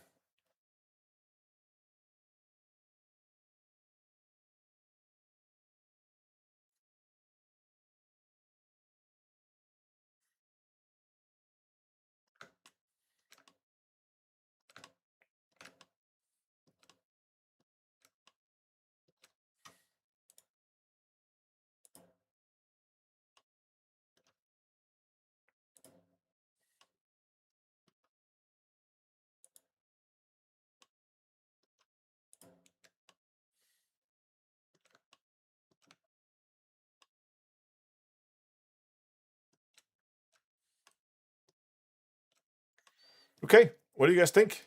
I think that's pretty nice. That should be a very nice bracket for this to sit on. I think, at least. With loads of cable management options and everything. It's very nice. I like this. This is good. So, this is way too big for me to print, so I'm gonna have to ask a friend if he has a print volume that's like twice what I have. Now, I have one more thing I need to design. So we're going to go into bodies here, and we're going to call this one, rename this for SV 241 Pro. Boom. And we go ahead and hide that because we don't want to see that anymore now.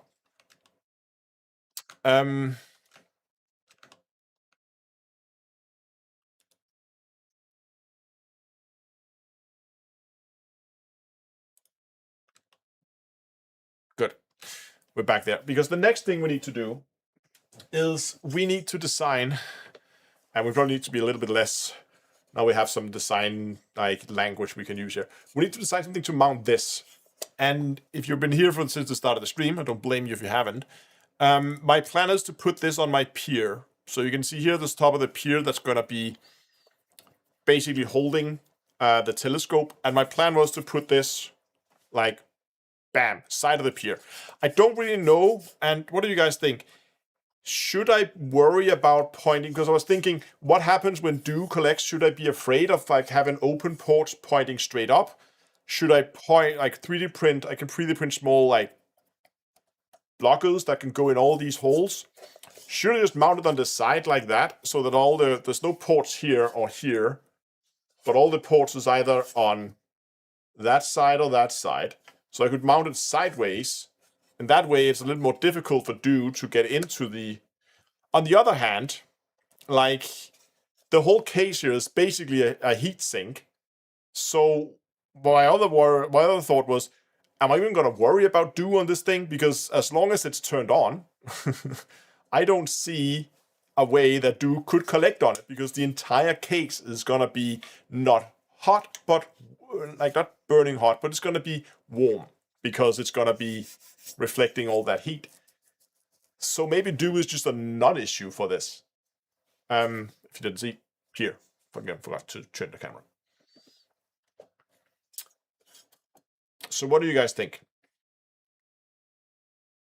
Because like aesthetically, it looks better if it's sitting, you know, like that, right? Instead of sitting on the side with the things pointing out, and I think it's more aesthetically pleasing. It looks like this, but that might just be me. The other question, of course, is you can see here on the picture I showed you before that my pier has a diameter of around 11.5 centimeters. And the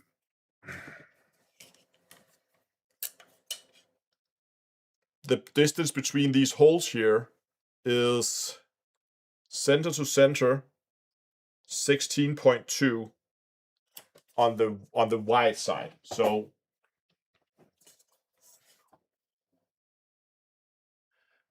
I would mount it the way it looks the best, right? You gotta like antennas are going up, right?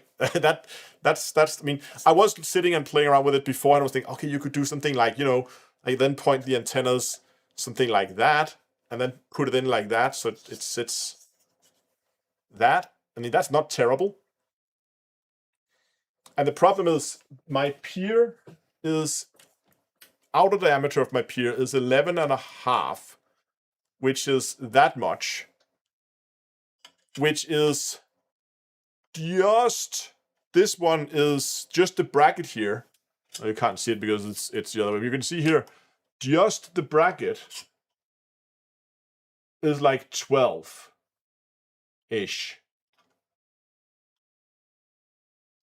It's kind of close to 12 millimeters. So just the bracket here is about the same width of the pier.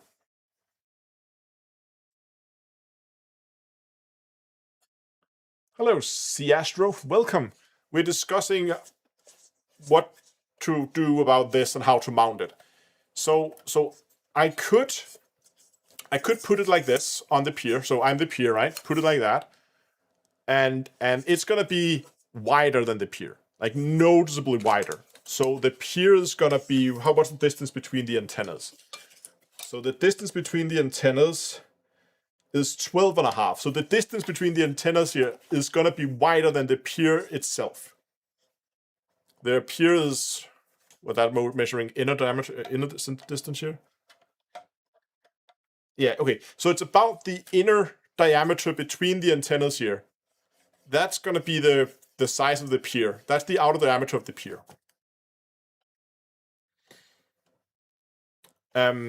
It is a full steel pier. Yes, it's hollow, but I'm gonna fill it up with sand.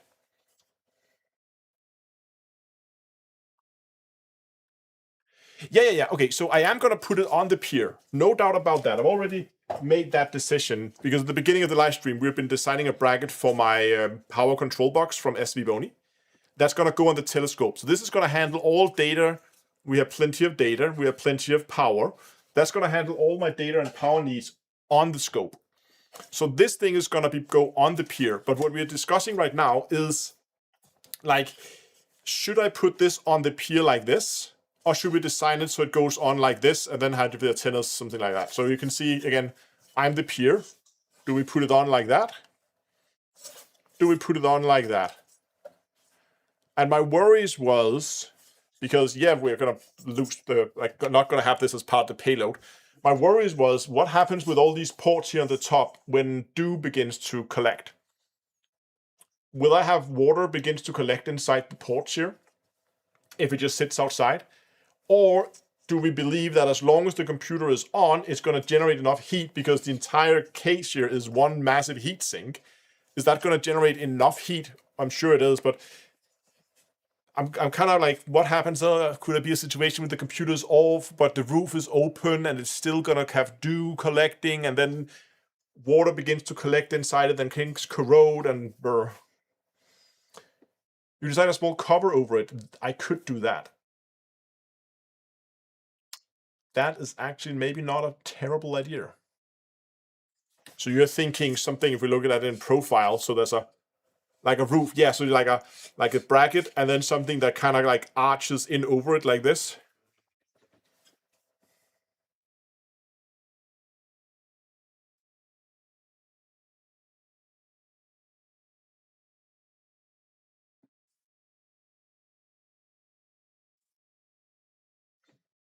Might just be safer to mount it sideways and bend it. Yes, so you're thinking, you're suggesting just do this. Make the angles the other way. So you're thinking like that.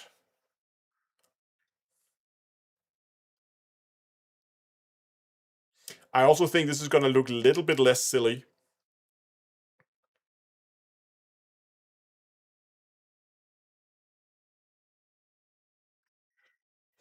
Just to keep dirt and dust out. Yeah, exactly, because if it's mounted sideways, I'm going to have way less. That's a good point, because dirt as well. It is going to be basically in a shed. So there is going to be, like, it's not going to be a clean room. So there is going to be, like, stuff that could accumulate in the ports. I think the more I'm talking about it, the more I'm actually leaning towards going the sideways method. Doing this. I think it's also going to look cleaner on the pier, because now, remember, the pier was about yay thick, right? So this is going to be about the thickness of the pier ish, right? So this is going to look a little bit more like purpose built for it, I think. I think that's the decision we're going to go with, instead of having to design the roof. I think the roof idea was good, but I think I want to go with a solution where we are just going to go sideways. And it's also going to be easier when we have some cables, because if we look at it, if we look at this side here, look at this side here, we can see here we have the power import, right? So that power is obviously going to come from below. So that's going to come from, or is that going to come from up? I'm going to run the power up through the power box and then down, or I'm going to run separate power. I'm probably going to run separate power, to be honest. But anyway, not because I want to be able to switch it, but can I do? I'm going to do that. Okay, I'm going to figure that out. But my point is, I might have situations where maybe I want to run some USB ports that's going to be running up the pier, and I'm going to have other cables on the same side that's going to be running down the pier. That's a little bit easier when it sits sideways. If it sits like that, so it sits like this on the pier, and I then have the power connector up here, I need to run the power connector down, so it needs to come up and down. So it's a little bit more, I think it's cleaner this way. I think that's cleaner. Okay, decision has been made. We are doing this sideways. Okay, now The question now we need to answer is this. Can we just use these 4mm bolts here, or do we need... I have... Oh, these are perfect. Yeah. No problem. Okay, they are gonna need a little. You can see they are just big enough, so they are gonna. I'm gonna put a little washer on just to make absolutely sure. But I have like a gazillion washers, small metal washers. I'm gonna sure I have something that's gonna fit there. But these should be fine. 4mm. That means we can use some of these heated inserts. We should probably use these over here. So we need to design it with these in mind. So we can basically take a soldering iron, and we just put the soldering iron down this, and then it heats it up, melts the plastic, and it goes down into the plastic. It's very, very effective. See if I have something where I've done it before. I actually do. I was working on... Pull the camera back. I was working on this thing here a while back. It's a kind of a dead project right now. I was working on this, which was supposed to be like a stand where I could put my telescope in. So I designed like a Vixen style clamp here. I 3D printed small screws to screw in, and you can see here I've just basically bolted the thing. It's just bolted together with so these in there are printed separately, and then there's just heated inserts at the end. This turned out not to be a very good design because it has a tendency to flex that way. So there needs to be some support there, but yeah.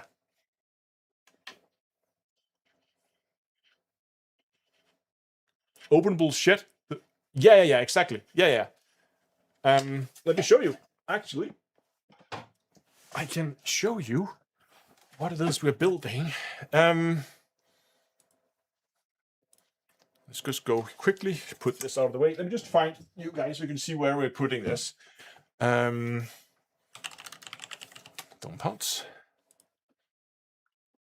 Roll off roofs. So this is kind of like that is what we're building, what I'm building. So you have obviously the roof that can be motored on and off, and you have this south wall here. So this wall here is going to move south, and you can see that in the open state that actually lowers down, giving you a better horizon view towards the south. That whole thing is just managed from one motor and then just cables and counterweights up the wazoo. It's very, very... I got mine like 2 weeks ago. Haven't built it. It's still in pieces. But there is video being made. I'll give you guys a little sneak peek. Because you guys are here. Let me see here if I can find my build day one. What video we can give you guys.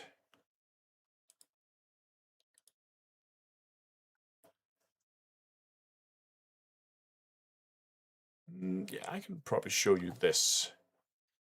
This should probably be fine. I don't want to spoil too much. Come on, VLC. Don't be stupid.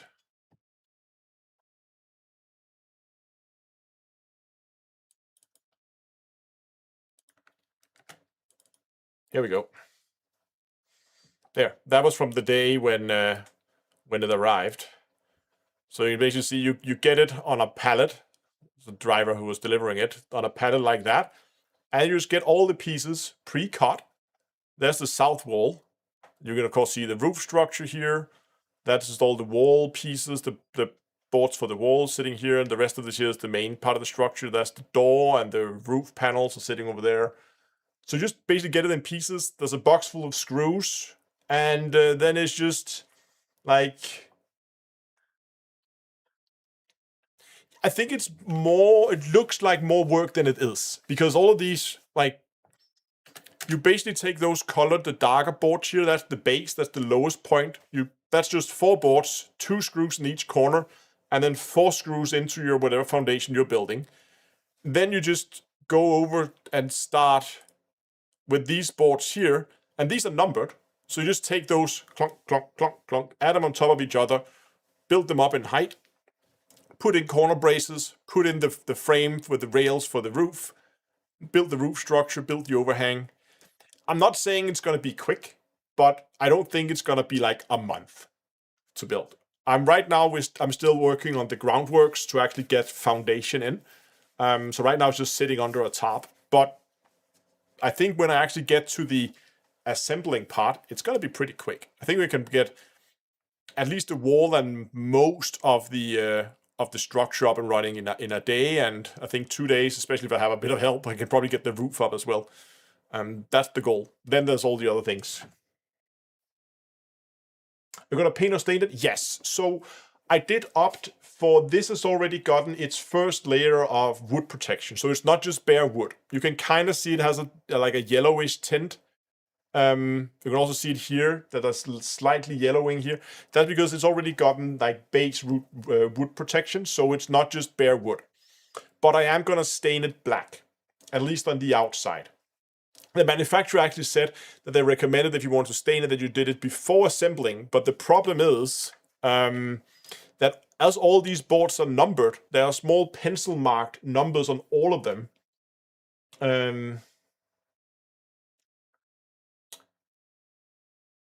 All those pencil marks, I can't see if I stain. Off topic, what is the silver button for? Oh, okay, I can show you. Let's go a little off topic and begin designing. So, you probably don't know, but I actually used to be active on a separate channel called Down to Earth Astronomy, which I'm just going to show you here. That's from the good old Elite days. Yeah, exactly. So this is my old channel that I was active on for a very, very long time. As you can see, I think I have something like 1,500 videos on this channel, where I was basically doing computer games. So I was playing Space Sims, you can see I was playing some Starfield. I was mainly playing Elite Dangerous. That was the primary game I was covering on the channel. There was a period, there was a lot of...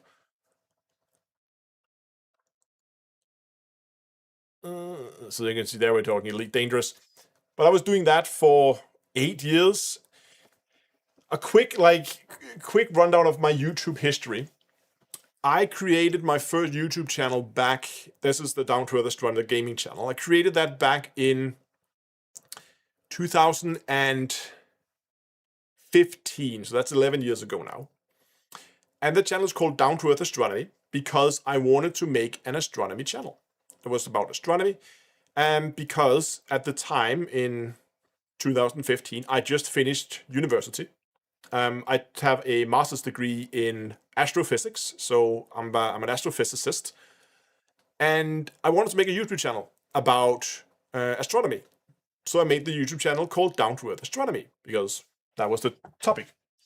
And if you go back to some of the very, very early, my first ever YouTube videos, we can just go way back here, like way back, time machine here, 11 years ago.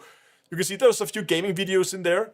Then there's a few like videos on solar flares. I did some base astrophotography. Then there was a bit of gaming again, and then some more solar videos. Again, my master thesis was on solar physics, if it's not. And then the video on like ether theories and other like thing. But as you can see here, as time progressed, it became more and more gaming. And over time, it just became a gaming channel where I just did, look at that, young me, where I just basically did computer games exclusively. But then after I've been doing that for about 8 years, and I'm growing that channel, I was like, you know what? I've been talking about this computer game now for 8 years, where I've been playing Elite Dangerous, like, every week for 8 years. I was like, you know what? I want to come back to the reason why I joined YouTube. And the reason why I started doing YouTube was because I actually wanted to do astronomy. So, Cosmic Curiosity was born. I decided to sunset my Down to Earth Astronomy channel and focus now, as I'm doing now, 100% on Cosmic Curiosity. So, that's why play button right there is from the gaming days. And hopefully someday we're gonna get another button, and hopefully also a gold one for Cosmic Curiosity. I don't know. We'll see. Nice. Okay. That was a boom, boom, boom.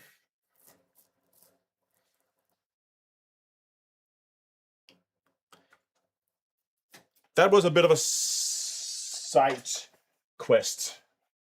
Now that we are talking computer games, let's get back to the quest at hand, our main quest today, which is getting this thing mounted to the side of my pier. Let's just begin to design the base here. I am just going to quickly do some measurements.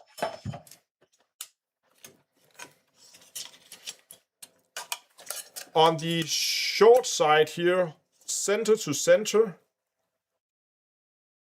is 9 centimeters. So we are going 9 by 16.2. Okay. So I was measuring the holes for these brackets here, there to there. That's 9. That's 16.2. So let's design something.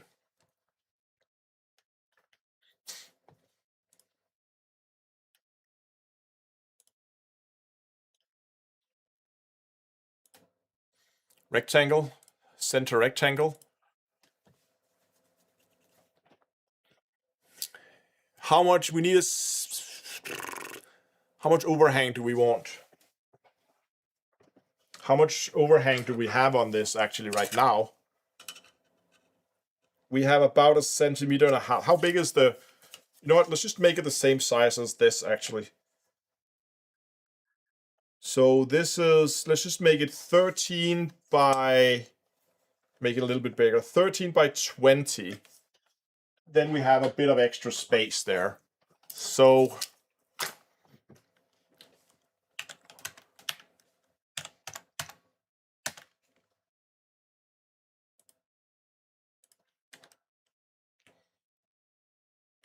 we probably don't need to make this super duper thick, do we?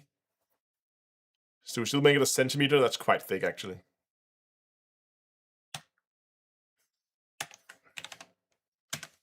Let's make it proper thick here. So that's just so.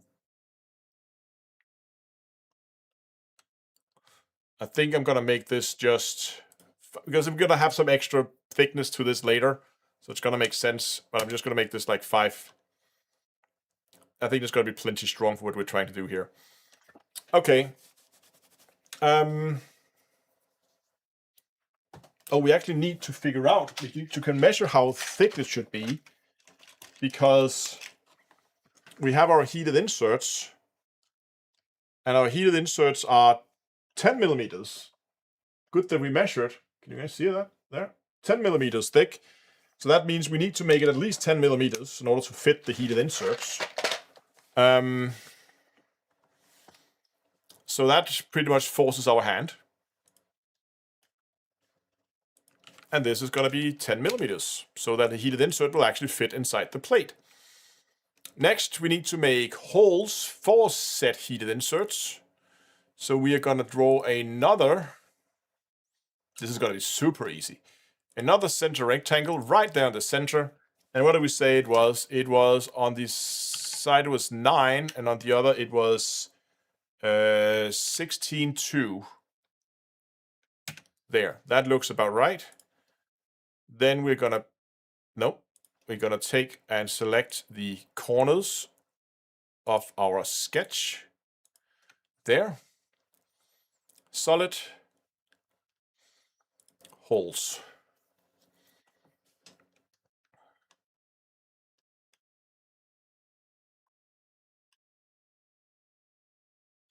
Now the holes here are gonna be just straight holes all the way through. And they need to be. I'm in Denmark. It is 11 p.m. here. I need to figure out. So what we're doing here is you can see on these heated inserts here, you can see there is kind of a, see if we can get the camera to focus. Come on, camera. There. You can see there's kind of a blank size, and then there's the not threaded, but the one with the like cuts in, and that is slightly thicker. The cut section here, if we measure that there, so I'm measuring the thick section, this is 5.3, but if I were to measure the thinner section, you can see here that's 0.5 millimeter thinner. So this is there, 4.8. So we are basically going to make it the size slightly smaller, I think, but basically make it doesn't matter if it's a little bit smaller, so we're going to basically melt the plastic around it. And as we're not going to have 100% infill, the extra we might have, we're just going to push that into the void inside the part, as we're not going to be having 100% infill. We're obviously going to print it with like 25 or something like that, 10% infill or something like that. So I think I'm going to drill this 10 millimeters thick. What did I say? 4.8. So I'm thinking I'm going to make it 4.5 millimeters thick. And that should be enough.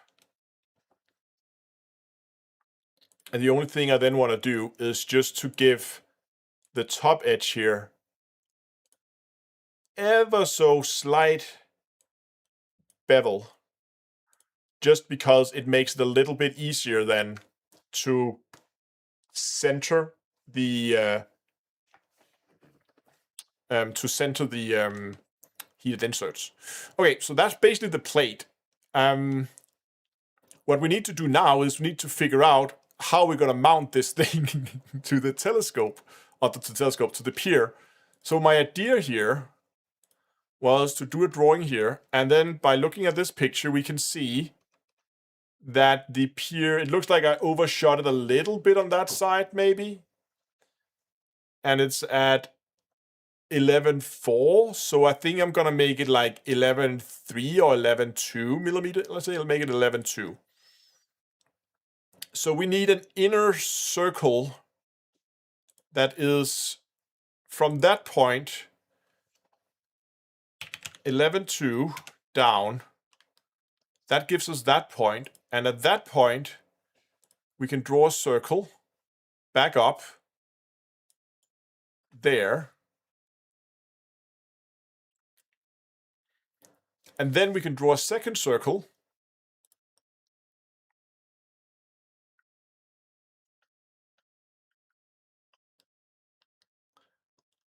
um 11.2, that's 22.4. So 22.4.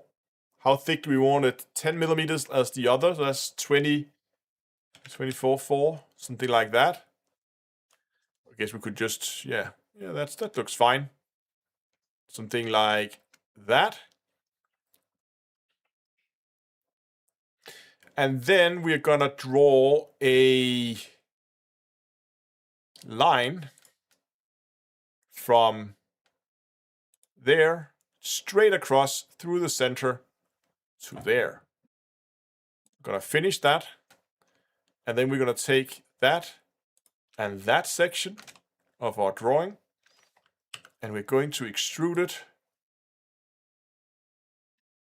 -20. Boom.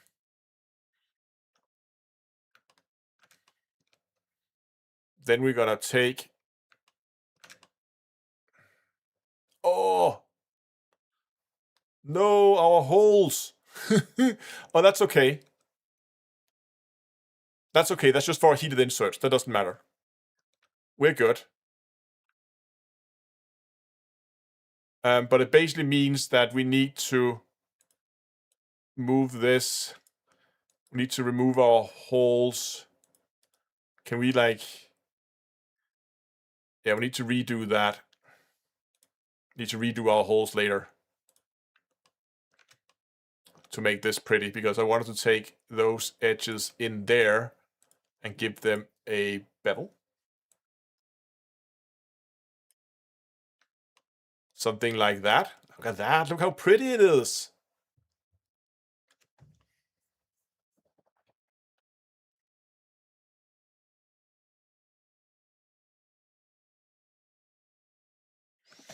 my idea would be a wrap-around thing. It's hard to explain,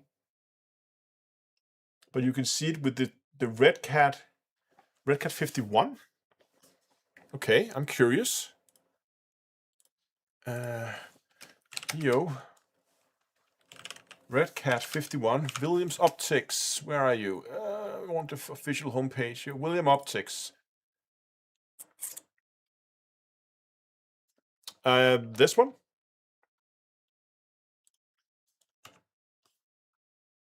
So you're thinking like that the tube clamp here.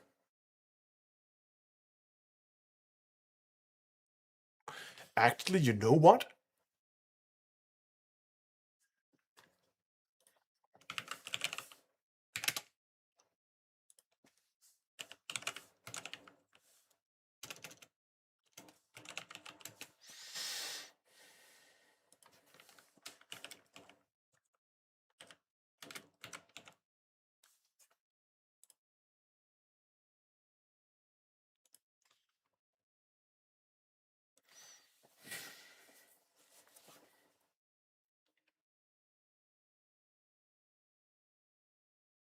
I mean,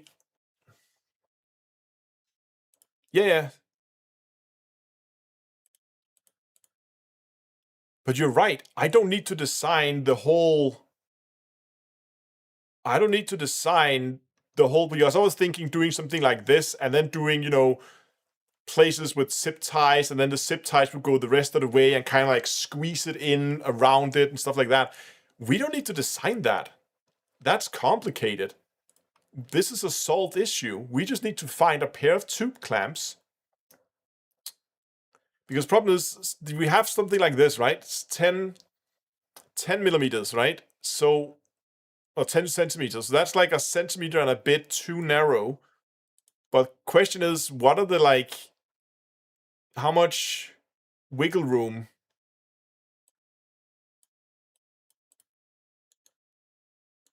do you get? So there we have 105, we have 100.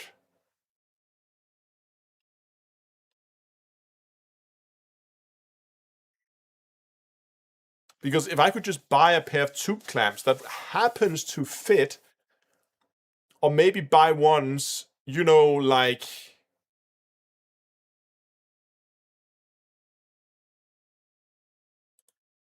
I could buy these, something like these are cheap also. This is Danish kroner, by the way.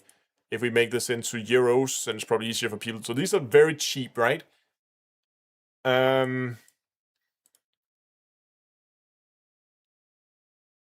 Internal diameter max 11.6.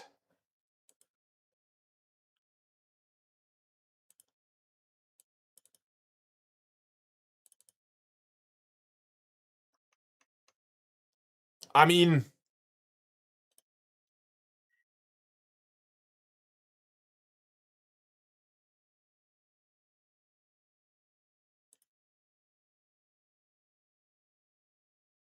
guys,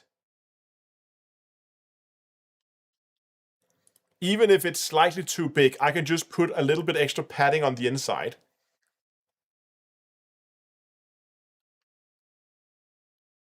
Internal diameter max is basically spot on. And these are very cheap.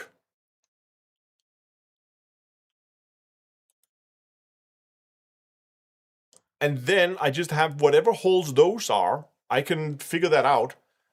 But then we do exactly the same as with the other brackets. Just 1, 2 screws into the tube clamps. Tube clamps rub onto the pier.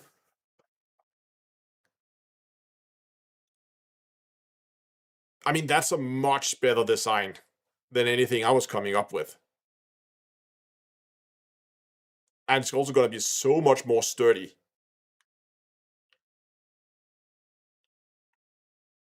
And if I take these, look at this. This has the added benefit of I have now threads on the back side. So say, for instance, that I want to mount anything else on it. If I want to mount, let's say, a bracket for holding a power brick or whatever else I might want to do, or if I just want to put like hooks back there to, I don't know what I would put there. But I have now 2 extra threaded holes on the opposite side, right behind it, where I could put whatever. And these are already designed to clamp on strongly and to hold a metal tube. We're just, instead of mounting something inside it, we're just mounting something on the outside of it. We're just using it in reverse. This is an infinitely better idea.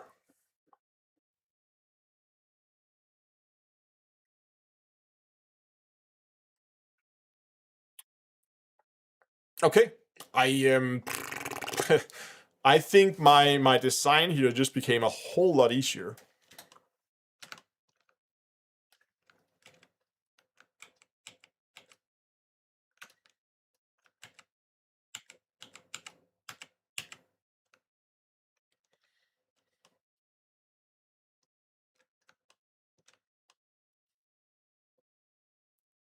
Because now that means I just basically have to mount to make screw holes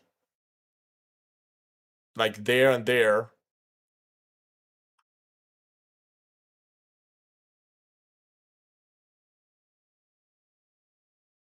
And then we're pretty much done. Now I don't know how big those screws are gonna be or anything like that. Now we still need to make the, so we're gonna save the actual screw holes for last. But all we really need to do now is make some kind of cable management. But I think I want to do that later then, because I want to have the actual hardware here so I can see how it's gonna mount, because I might be able to do something.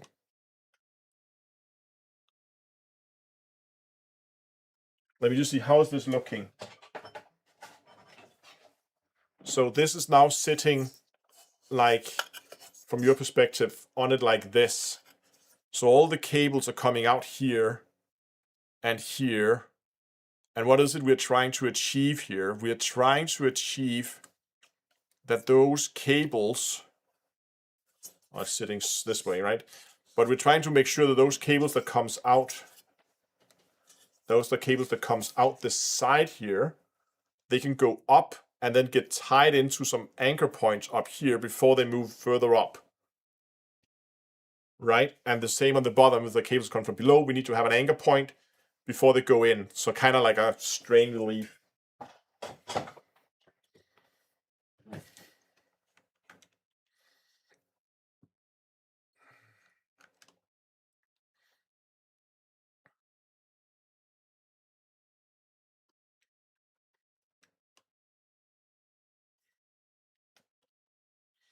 So that means what I could do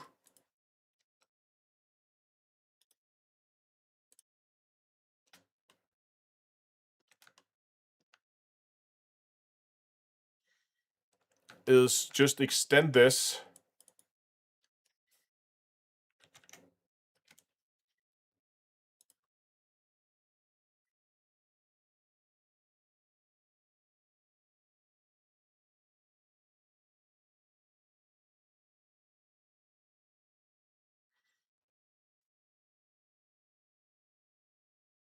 That's probably too much, actually. I'm just thinking, hold on.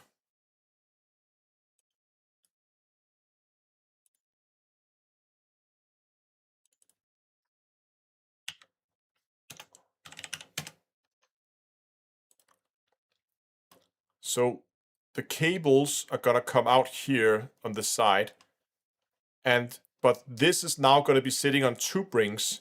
As you can see here, that means they're gonna be lifted outwards. So we're actually gonna have quite a bit of room or access to the back side of this without too much issue. So I could just make like the laziest design in the world.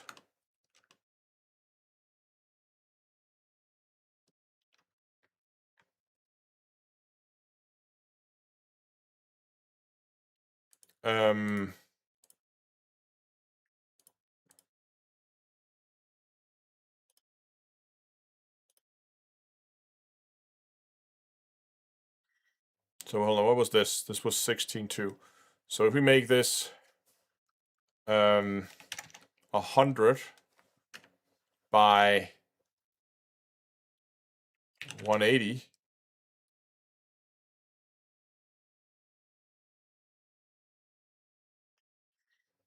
Or actually, you know what?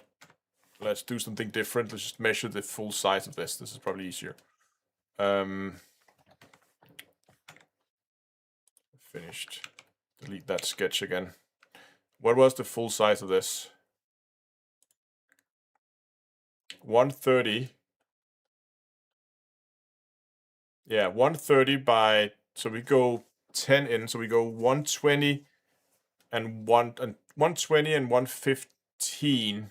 Yeah. Yeah. Yeah, that's it. Okay, so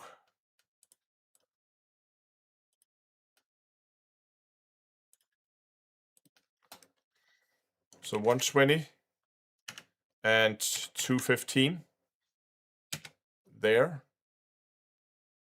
And then from those points, corner points, we're just going to make slots that are 5 by 15. Looks about right. 5, 15. Oh.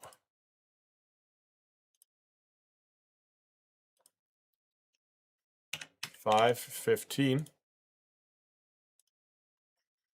5 and 15.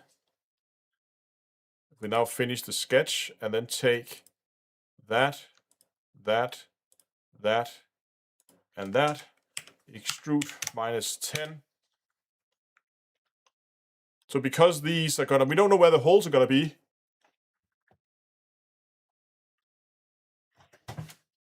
For actually mounting it to the tube rings. But right now, we could just basically have all the cables gonna come out this side. We're gonna make them run down the side of it here.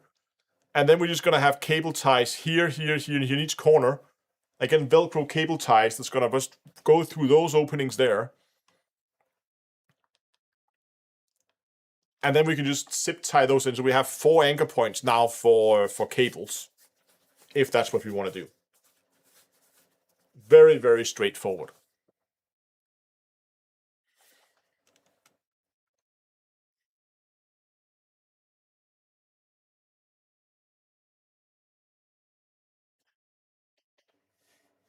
Hey man, absolutely. I'll let know.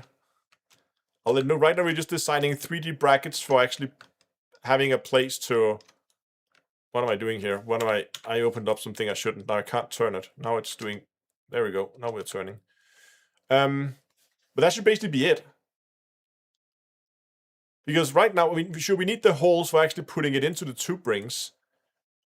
But again, I don't know what size the tube rings are. I don't know what kind of screw they are. I don't think they. I mean, the description here is just rings are filled, lined, and hinged for easy installation of the telescope. By loosening the thumb screws, the telescope can be easily balanced and rotated. That's it. It's just a Skywatcher tube ring set. Contact the. No, I'm just gonna buy it.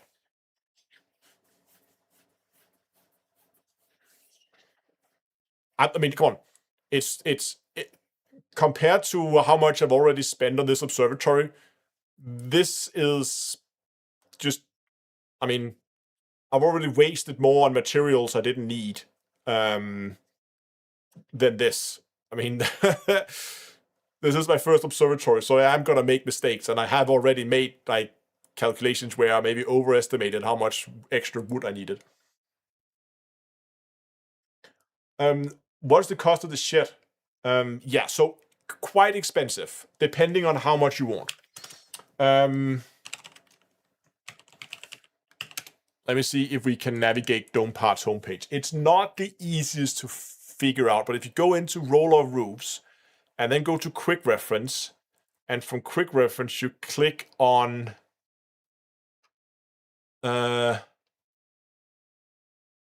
click on image to enlarge drawing, click on image to enlarge drawing. Because no, that's not what we. Oh, yeah, okay. So you click on image to enlarge drawing, but then you come to this side where you can download the data sheets for the observatories, right? So if I wanted, like, the data sheet for the Greenline medium, you can get that, right? No, thank you, Adobe. But up here they also have price lists. There you go. This is in euros, so it depends.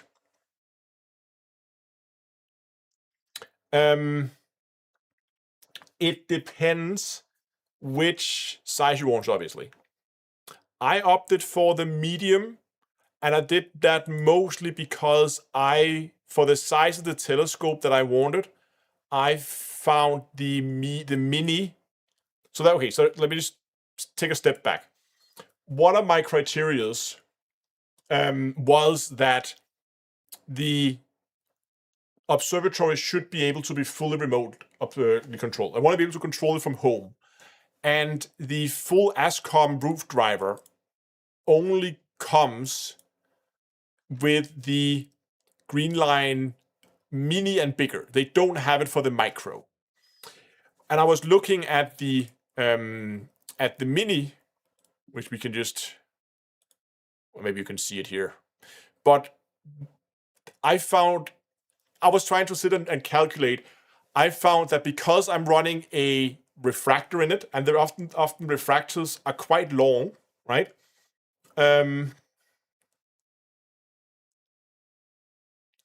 Also remote. Yeah, exactly. The roof is going to be remotely controlled as well. It should run normal ASCOM. I can just control it through Nina. It's just basically a command in Nina: open roof, close roof. No,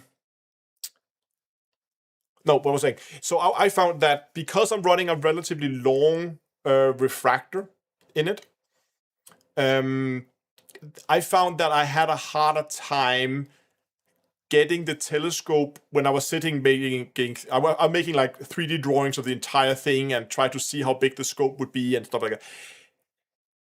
If I wanted to have the telescope high enough in the observatory that I would have a decent horizon, so I'm aiming for a horizon at around 20 degrees. If I would have the telescope that high, the telescope would be hitting the roof struts when the roof was closed. And I didn't like that because I want, down the line, I'm going to have rain sensors on the observatory as well. So if it detects rain, it's going to automatically close the roof. And it's going to do that with a control box called a Dragonfly. And that is completely separate from anything Nina does. So from Nina's perspective, it won't even know that the roof is being closed. So I want to basically have the situation where if it begins to rain, the observatory should be able to do an emergency close, where it's just going to say, I'm closing the roof, I'm doing it now, and it doesn't need to put the telescope into park in order to do it. Because I don't want it to say, oh, I need, let's say my PC crashes and it starts raining. Then because the PC is crashed, if I can't get it back up, then I can't command the telescope into its park position, and then I can't close the roof because it's going to hit the telescope. That's like my worst case scenario, and I wanted to avoid that, which is why I ended up going for a medium. That was a very long way of saying I think this micro or the mini is too small when you're dealing with a relatively long refractor. If you're running a Newtonian or an SCT or something like that, that might not be as big, then I don't think it's as big of an issue. But you can see we were talking about prices. So the observatory itself, that's in euros for the medium. Then, of course, you can go and say you have tons of optional extras, right? This is in German, by the way, so I'm going to translate for you. This is the additional wood protection, which I did opt for. You can have a warm room attached to it. I didn't go for that. Extra door, didn't go for that. This is storm insurance. It's not insurance. What's the right word here? It's not like it's like storm protection. That's gonna protect it because the roof is just running on rails. They have this system where when the roof is closed, it kind of latches in, so the roof can't be lifted off in a storm. So it's basically storm proofing it, and it also adds some bristles on the side of the roof that prevents like snow from getting into the observatory. So if you're running in really hard conditions, then that is probably a good idea. And then there's like all kinds of additional extras you can add here if you want to. So they can be. So here you have the semi-automatic roof, and here you have the full automatic ASCOM driver, everything roof. Yeah.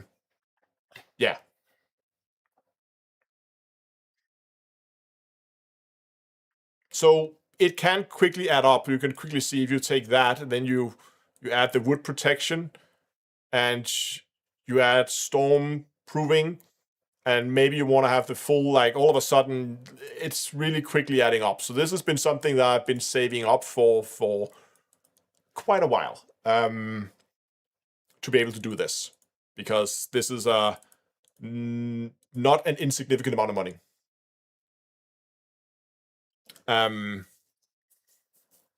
But yeah, but again, I mean, I paid full price for all this, so I can say without any kind of there's nothing sponsored or anything here.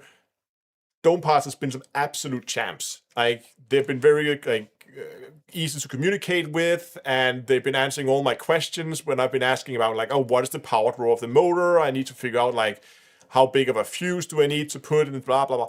All this stuff, they've been very easy. Are we over the 100? No, I don't think we're gonna get over 100K. Maybe if we include new prices of like telescopes and cameras, but a lot of the cameras and all those like the really expensive gear, I got that secondhand for like a fraction of the price of new. So I think if you're gonna buy new, you might like breach the 100K price, but for the actual, like, what I paid for it, we're not gonna go over that. Does the no? So in the setup I have, the telescope should be even when it is in home position. So that means when it's pointing at Polaris, that is when the telescope is at its highest. It should still clear the roof. And that is the goal, at least.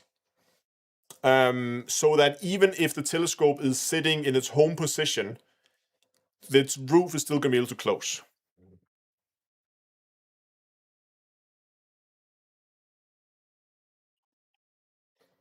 The UMI mount.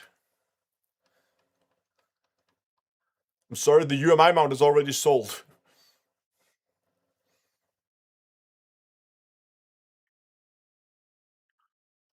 But no, they have a ton. So they also have, and I was looking at these, but they have these, not those clamshells, the hybrid clamshells. Those are really damn cool. Look at these. So these are basically like a barrel kind of thing where the roof, you can see, kind of like slits down. I think these are outrageously cool. I'm really liking these. But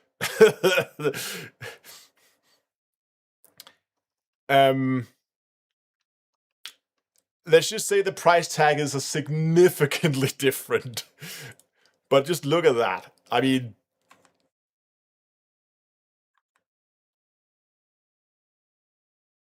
I think they're very, very cool. But also extremely expensive.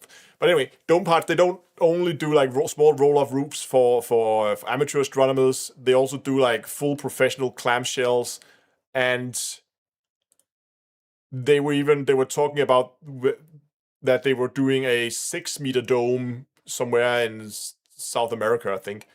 So they are also doing very large, like, professional setups with very, very large domes as well. So yeah, you can get pretty much everything here if your wallet is big enough. Anyway, I think we pretty much got to the point where the conclusion is I'm gonna spend 38 euros on a pair of tube clamps, since we have a few Danish in chat. In Danish kroner. It's like 285 Danish kroner. That is that's a very nice bottle of wine.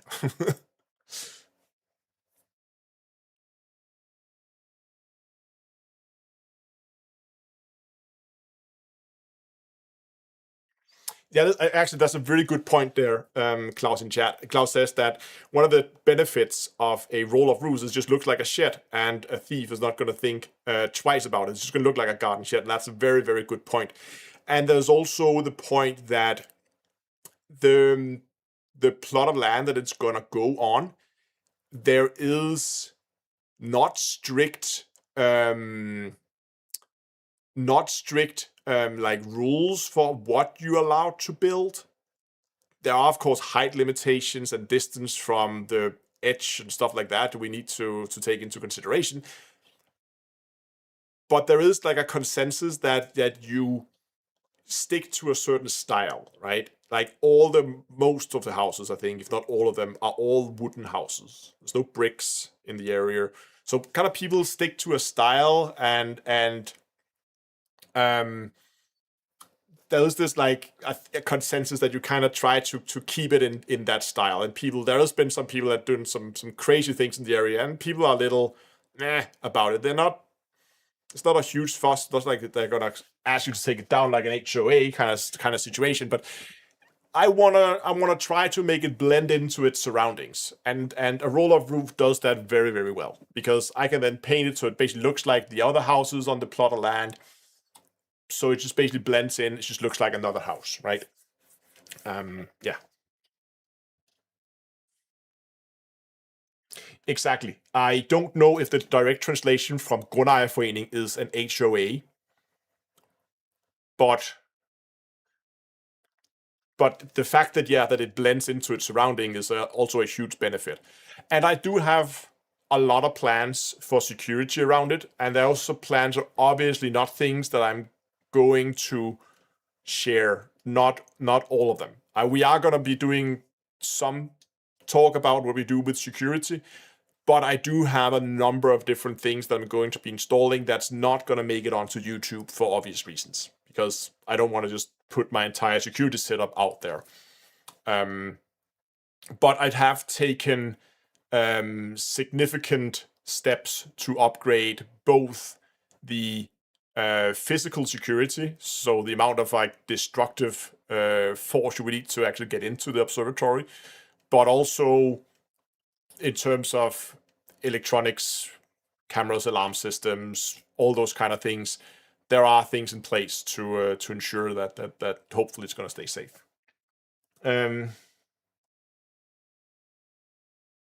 Yeah, shit will be easier to dog up than a dome of plastic, probably. I think the domes are quite thick. They're carbon fiber. They're what they call glass fiber. Glass fiber on Danish. I don't know what that is in English. Anyway, I think I'm getting off track here. We got ourselves the base bracket. This got to turn out to be super simple. Just a flat bracket with 4 holes that we can put our heated inserts into. Then the computer can just like, oh wow, hold on. Did I activate? Oh, I activated tracking somehow. Hello. Okay. But now this can just basically just goes on into with the heated inserts into those holes. Glass fiber. Yeah, that's the one. And we also now have like holes on the side where we can go ahead and add where we can add cable tie or Velcro tie down things, and then we can tie our cables down and manage, and all should all be good, and we have anything. Okay, I'm gonna call it for today. Why didn't you use an ASI error connected to the home Wi-Fi? Oh, okay. We can take that. So one of the I got a Stellar Vita. It arrived on Thursday. Can't wait to use it. Oh, I have Stellar Vita. I like the Stellar Vita, especially after the 2.0 update. It's I think you're gonna like it. The reason why I didn't go with something like a Stellar Vita or an ASI Air, sitting one right there actually on the bottom of that scope, is because of, now we get into the networking side of it. Because I would like to be sitting, I'm about an hour's drive away from where the observatory is right now. I want to be sitting here, controlling it. So what I'm going to be doing is I'm going to be setting up a private virtual network So this is a VPN in its true form, not the kind of VPNs that you see that allows you to go and stream Netflix in another country. The kind of VPN that allows you to create a virtual private network across locations, so I can have those two connections. Exactly, a VPN. But the problem is when you say VPN on YouTube, people think like, what are they all called, like Surfshark or NordVPNs, that kind of stuff, which is not the type of VPN I'm working with here. This is a true virtual private network, where I'm basically connecting two locations together as if they were on the same premise.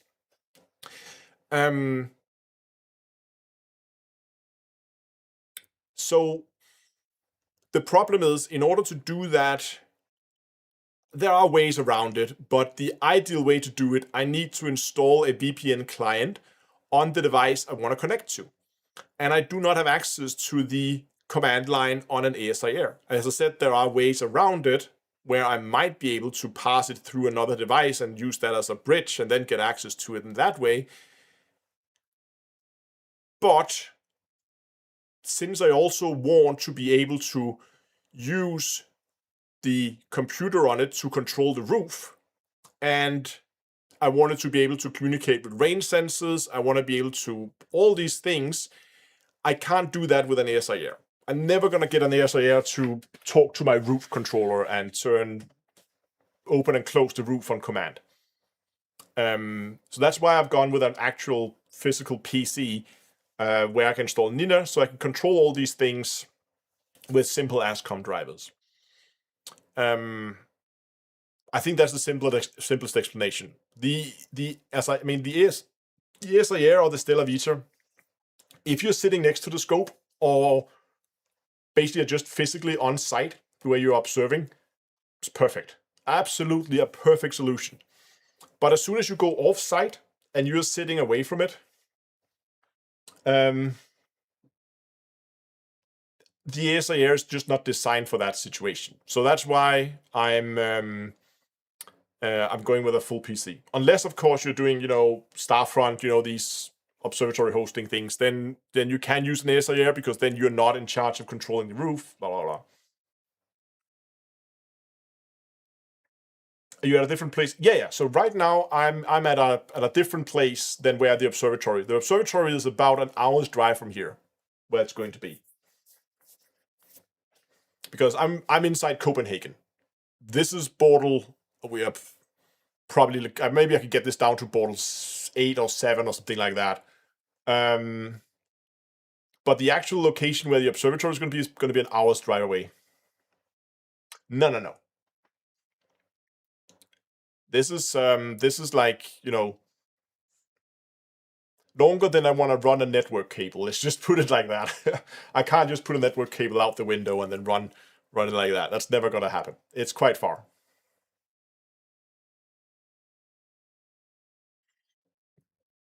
You're Bortle 4? Yeah, that's very good. The observatory, I think, is Bortle 3 or maybe edging 4.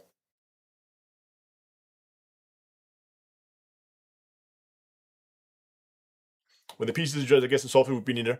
Yeah, there are other softwares out there that is trying to compete, but I think the dominating one that everybody uses is Nina. And I'm probably going to stick with that as that's the most well-documented one. I haven't never actually tried Nina. I've always been, I just went straight from built-in mount apps and then over to that. Yeah, again, SharpCap is a different beast, right? I use SharpCap as well for my solar photography, which is great for.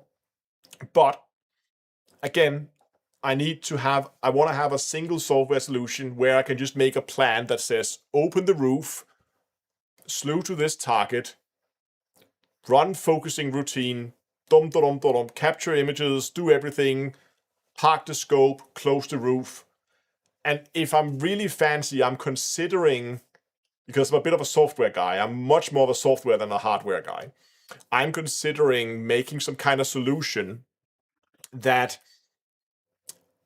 every morning, let's say 8 o'clock in the morning or something like that, or maybe even later, let's say at noon, right? At noon, every day at noon, it would then take all pictures that has been taken the last night and upload them into my server, which is sitting here.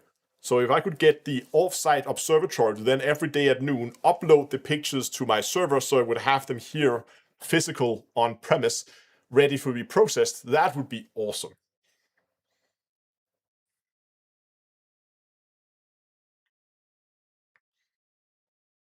Because I have a rather big server that has been running all my YouTube stuff. Let's see, we can get in here.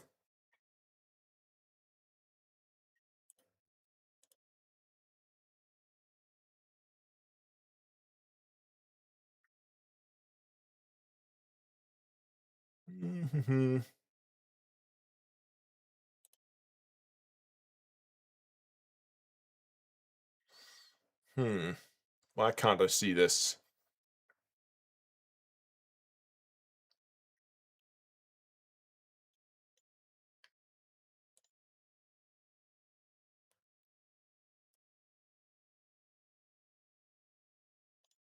There it goes. I found it. So I have my NAS running TrueNAS, where I have different pools. So you can see right now my Cosmic Curiosity is taking up about 3.5 terabyte. Down to Earth Astronomy is actually 4.7 terabytes. So I basically have a total of around 60-something terabytes of usable space on my server, where I have about 54 terabytes left. Why do I save all my videos? Because I like to be able to go back to the raw materials of a video and use it as B-roll in the future. So I save every video I've ever made since forever. And also all my raw data for my Astro.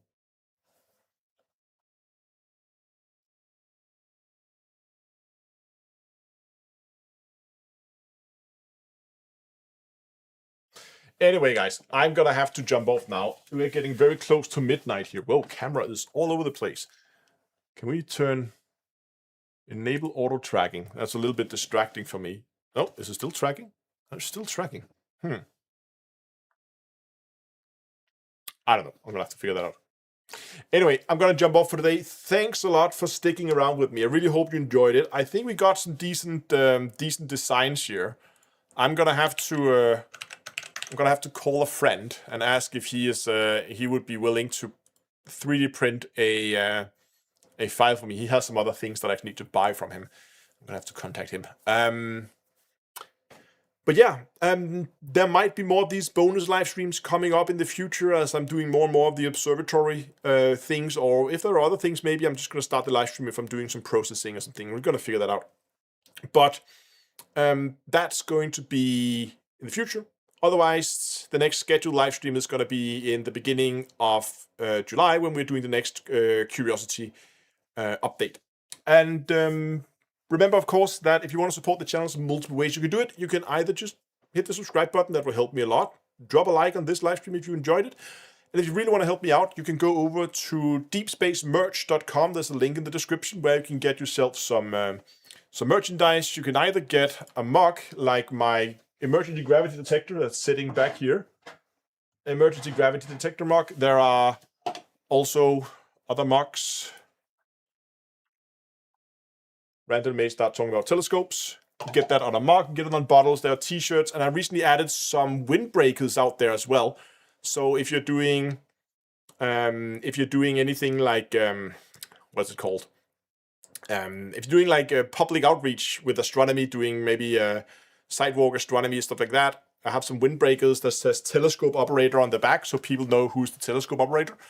Go check it out, deepspacemerch.com, if you're interested in that. So, thanks a lot, and have fun, clear skies, and I'll see you guys around.